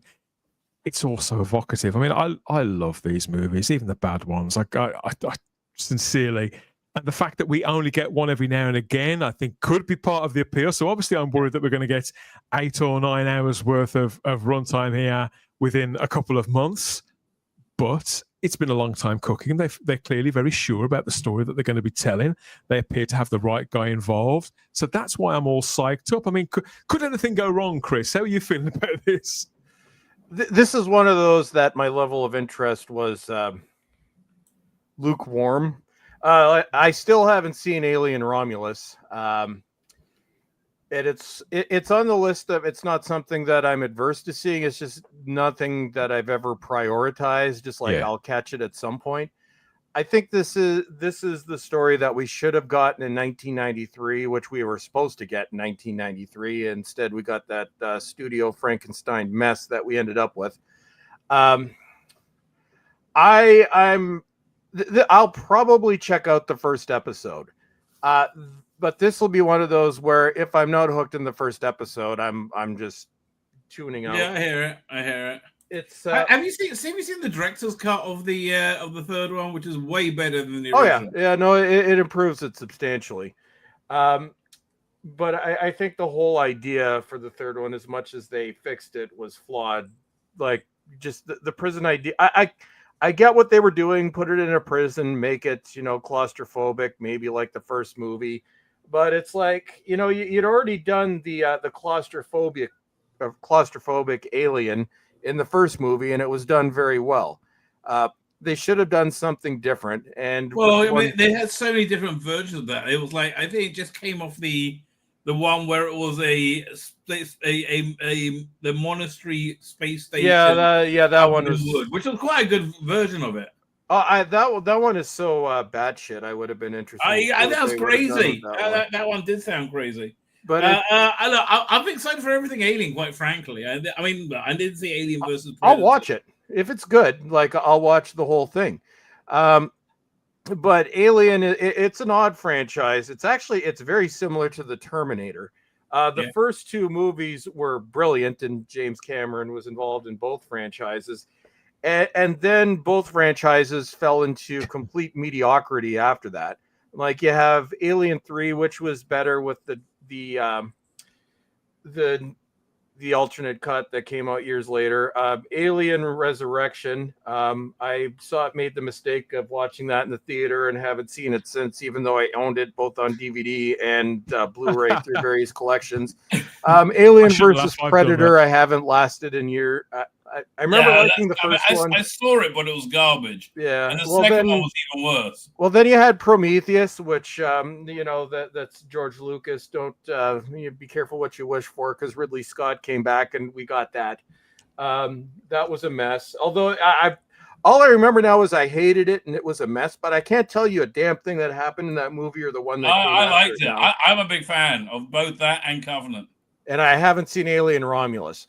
This could be an interesting idea if it's done properly, but again, there's the continuity problem where how do you place this after the first movie? Before, unless this is all done in secret, which makes it less exciting. No, it's before the first. It's movie. before the first movie. That's why. Yeah, or did I say after the first movie? Yeah, I meant before the first. Yeah, This I'm apparently leads to them diverting before the first movie. Whatever. I don't see how this takes place before the movie, unless you do something covertly. The alien gets destroyed completely.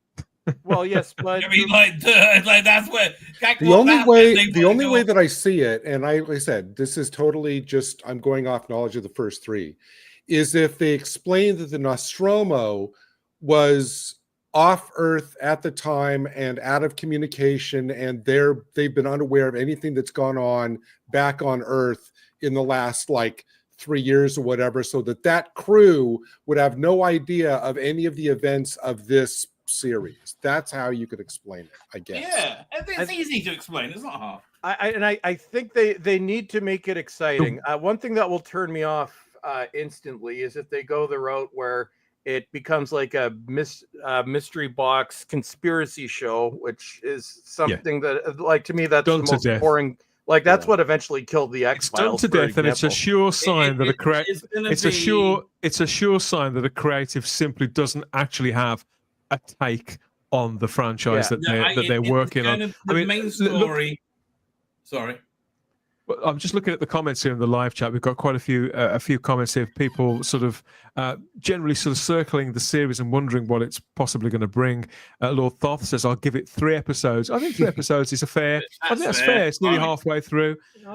Thrawn Kill has joined us on YouTube too and says, I see the trailer and only see a sequel to some French film called Amelie. I've seen that movie. There's not many. There's not many. Because same director. Amelie's not. I've saw it once. It's not terrible. Good movie. 1 to 4 plus Romulus. That's the core. Says Cliff Maxwell. People are going to disagree about that all day long. Ins and outs. How'd you get a picture of my ex-wife? Adds Thrawn Kill there. It looks good, especially the new alien life forms. See, this is the thing. Dalek de Bando there looks at that. I want to see something new. I want to be intrigued. I want to be disturbed and chilled by this, and then I'll feel like I'm watching something that feels like it belongs in the same space. And you're quite right about the times thing. Obviously, it is a stumbling block. But we've been living with the Alien sort of series legacy for nearly 5 decades now. I think I'm open enough to a story well told. But obviously, if they fumble the ball, then I feel very, very differently. Richard Brooks has alien fatigue. I don't know. It hasn't been that much of it. They haven't made that much of it. So it depends how much of it you watch. I mean, if you watch an alien film every week, and maybe, but there's not that many of them, are there? So. Alien, the expansions to the Alien series, obviously, some people results are going to vary on that. I've enjoyed all of them, to tell you the truth. The only one that I haven't liked very much was that second Alien versus Predator film. But I always view those movies as part of the Predator franchise rather than the Alien franchise. I tend to sort of put them in their own little place.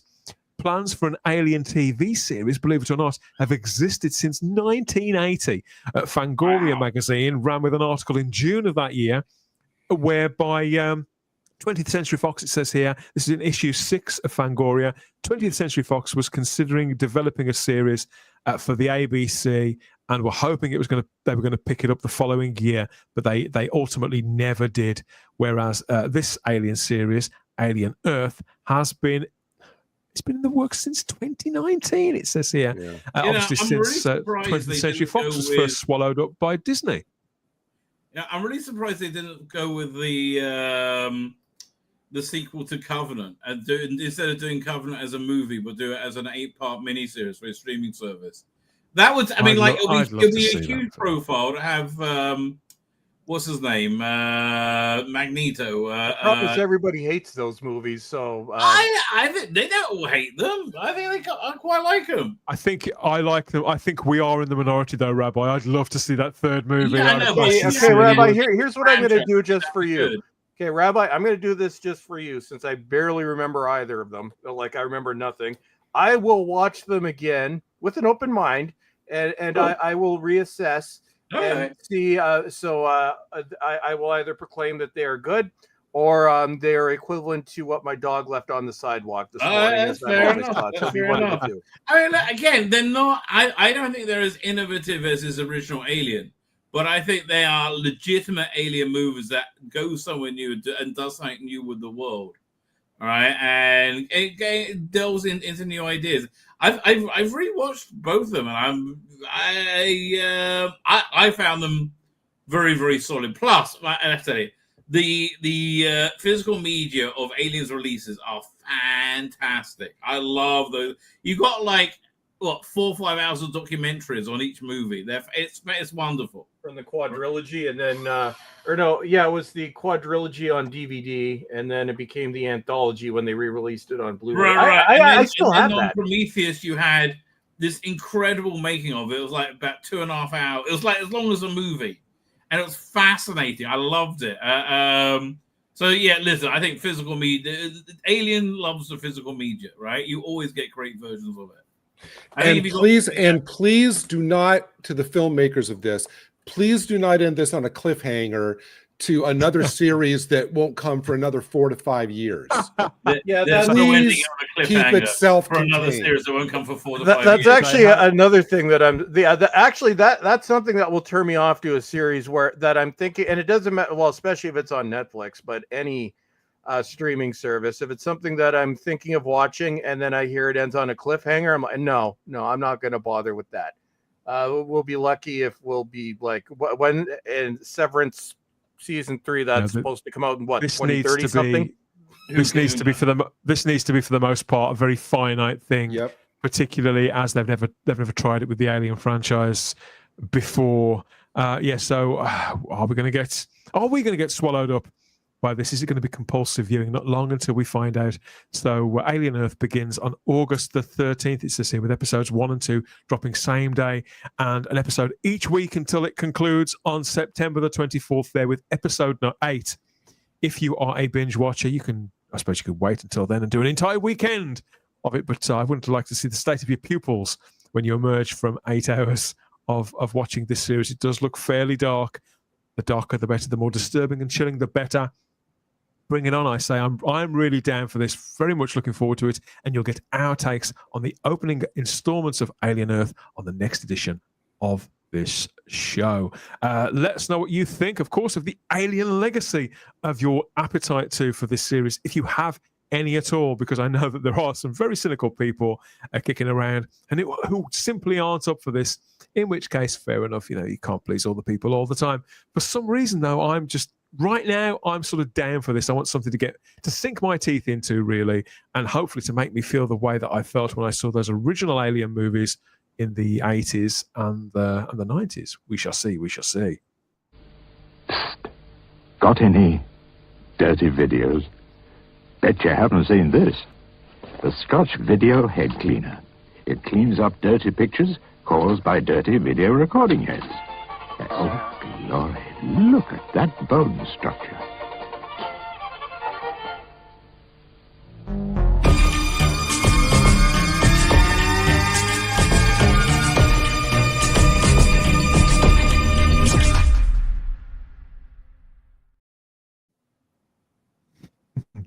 And I've left that picture up again. Okay, so hello, everybody. Yes, that puts an end to our fun and games for another edition of the Spacebook Live. Let us know what you think about everything that we've covered so far. My God, there's been a lot, hasn't there? And there is more besides how we've got through this entire stream and not mentioned Sydney Sweeney. Heaven only knows, but we'll do our best to put that right the next time. I've been thinking about her a lot all through. I'm sure you have, Rabbi. Oh, me too. This is the Spacebook Live on YouTube and Rumble Saturdays from 8 p.m. here. Comments are always open for your feedback, your suggestions, and the little things that you've turned over in your mind since the last show. You can contact us.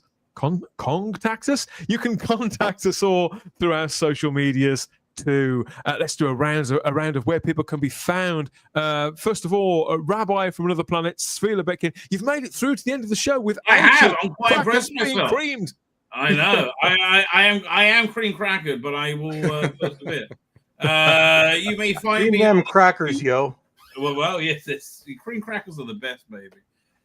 You'll find me on the YouTube. So, Rabbi from Another Planet, I think. Hang on, I had it written down somewhere. I'm on Twitter at Lebetkin. I don't know, just Google Rabbi from Another Planet. There, yeah, that's what you do. And then I'm sure I'll come up in many ways. Don't believe the salacious stuff. You know, it's all lies. It's all lies. But the good stuff you should believe. Thank you again, Rabbi, for your company, and more next time. I don't doubt. Yeah, look, it's just on there. I had my thing. All right, there you go. Yeah, we are. Yeah, that's your ex. That's your ex, mate. We're due to give the thing an upgrade. I'm gonna head off and say good night, sir. Night. Thank you, mate. Toodles. Safe trip. Enjoy the rest of your weekend. And so that's the Rabbi from Another Planet there on X and on YouTube. Chris, so Frank, he's MIA. Oh, yeah. So we're going to be getting an update probably next week, but it's not going very good for Frank. Hashtag pray for Frank. Just give me 1 second right here. Why did they change StreamYard? Okay. To keep us all on our toes, I think. They've changed so much in the last few weeks, mate. There we go. So he's on screen now. So last time we saw Frank, he was, that was Frank the last time we heard from him. So he was in a forest being forced to wear a dress. And this was several months ago, and that was the last we've heard of him, although apparently an image is going to come out next week. As for myself, you can catch me on my 2 Twitter accounts, Bulls Trek for just making people mad and laughing, Cultivated Media for more cultivated adult stuff, horror movies and so forth. The YouTube account is once again currently on hiatus, although my new mission is to stop Starfleet Academy, and if this abomination does come to screen, I am going to revive my well, at some point I will anyway, but I will be doing Doctor Who style. Oh wait, I mean to say that name, but I will be making those style videos based on Starfleet Academy, because this show is evil and needs to be stopped. Hashtag stop Starfleet Academy. I couldn't agree more, and I haven't even. I've only seen the trailer, and it looks shocking. So yeah, I'm not going to argue with that, Gary. Quite frankly, are you? Well, I think for Star Trek, people could do worse than to go back and watch the Spacebook review of Section 31, which was pretty epic. Oh, dear God. I think it's still up on the channel. I don't think it's been taken down. How you're still talking to me after me making you watch that? And like I said, that's 2 hours. Don't watch the movie. Just watch us talking about the movie. That'll be a good use of your time. Oh no, but watch it, because you will not believe that this thing was made and somebody actually decided to release it. It's a curiosity. Yeah. In my local branch of Computer Exchange, there are multiple copies of Section 31, Gary, not just on Blu-ray that people have taken to trade in, but a couple of 4Ks as well, and they're just sitting there gathering dust as if word has got around. Well, yeah, I mean, Black Friday is coming up in November. I'm going to see if there's a good price on the steel, if there's a good price on the Steelbook for that one. I don't think I think it was available, because nobody they still at my Walmart had like 4 copies. One of the Walmarts had 4 copies. They didn't bother with the other one. They probably just threw it in. Those 4 copies are still there. They've just been moved from the main rack to like the sale get rid of things rack, and they still think for sale somebody's going to pay $40 for this thing, which I think itself is hilarious. So in my city, we've had 4 of them.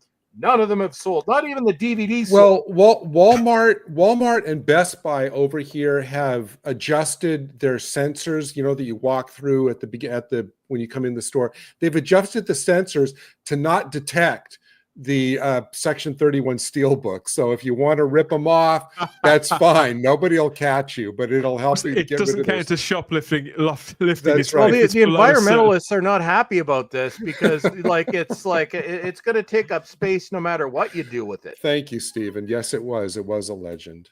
I don't know whether to take a punt on watching this new War of the Worlds movie that stars Ice. Oh my gosh! Oh dear No. God! Why would you doesn't do it? that to yourself?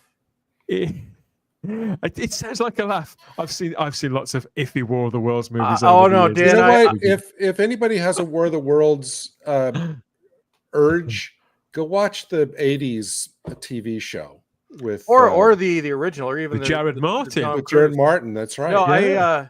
I made the mistake of just out of curiosity, just clicking on that war. Dear God, dear God, I that's all I could say. Good Lord, my God, Jesus Christ. Okay, that's my review. What? There you go. What Trust were they Richard thinking? Brooks. What were they thinking, and what were you thinking? Joining us here for the Spacebook Live. You probably know the kind of thing you're going to get by now. Pretty raucous, fun, riotous rants. Spicy takes. I think that's what. Let's still use the expression spicy takes. For a while, everything was either spicy or salty. I did notice that was a thing. Is it still a thing? Who knows? I'm over 50 now, so I'm not as up on these things as I used to be, Gary. But I am trying. I'm hanging in there as best I can before I make a glorious exit, like the Duke boys are here. Gary, thank you again for your company, for indulging all of this nonsense once more. Heaven knows what the next 7 days will bring, but I'm looking forward to Alien Earth personally. Yeah, catching up with you on Type 40 to talk about the other thing, about the absolutely. British thing. We don't And talk if anybody, about here. I will say also, again, privileged to be on the epic Thursday Type 40 big show, and also on Sundays I'm on Sci-Fi Chronicles for a weekly live watch along of Stargate. The sleeping giant franchise of Stargate. I meant to mention that. I've just made a purchase, everybody. I've just made a purchase, which I'll be telling you about on the next physical media edition That's of the right. show. Yeah, we do. So We you're do making your way 2, through. sometimes 3 episodes a week with a lively chat of people in the watch alongs. So, where are you us. now? Which point in the season are you guys at now? We are halfway through season 2. Oh wow! Oh, making impressive time. Good progress. I'm debating buying that full set of like the Blu-ray set of all the series. Oh, I have. Yeah, it's very expensive, so I don't want to buy it and then realize I hate this, because that's a very expensive doorstop, especially in Canada. There you go. Yeah, I mean, taking a punt on sort of giant sets of things. I mean, I get so much at car boot sales, but now and again there's something I have to sort of dig a little deeper or hit certain apps to find and bide my time to get things at the right price. But that is a story for another time. If that's not a cliffhanger, I don't know what is. More coming here at the Spacebook Live. In the meantime, we'll see you out there somewhere, probably ranting and raving about something going on in physical media or cinema or TV, whatever it is you're enjoying, eating or drinking to go along with it over the next couple of days, the rest of your weekend. Enjoy yourselves. Speak to you soon. Bye-bye.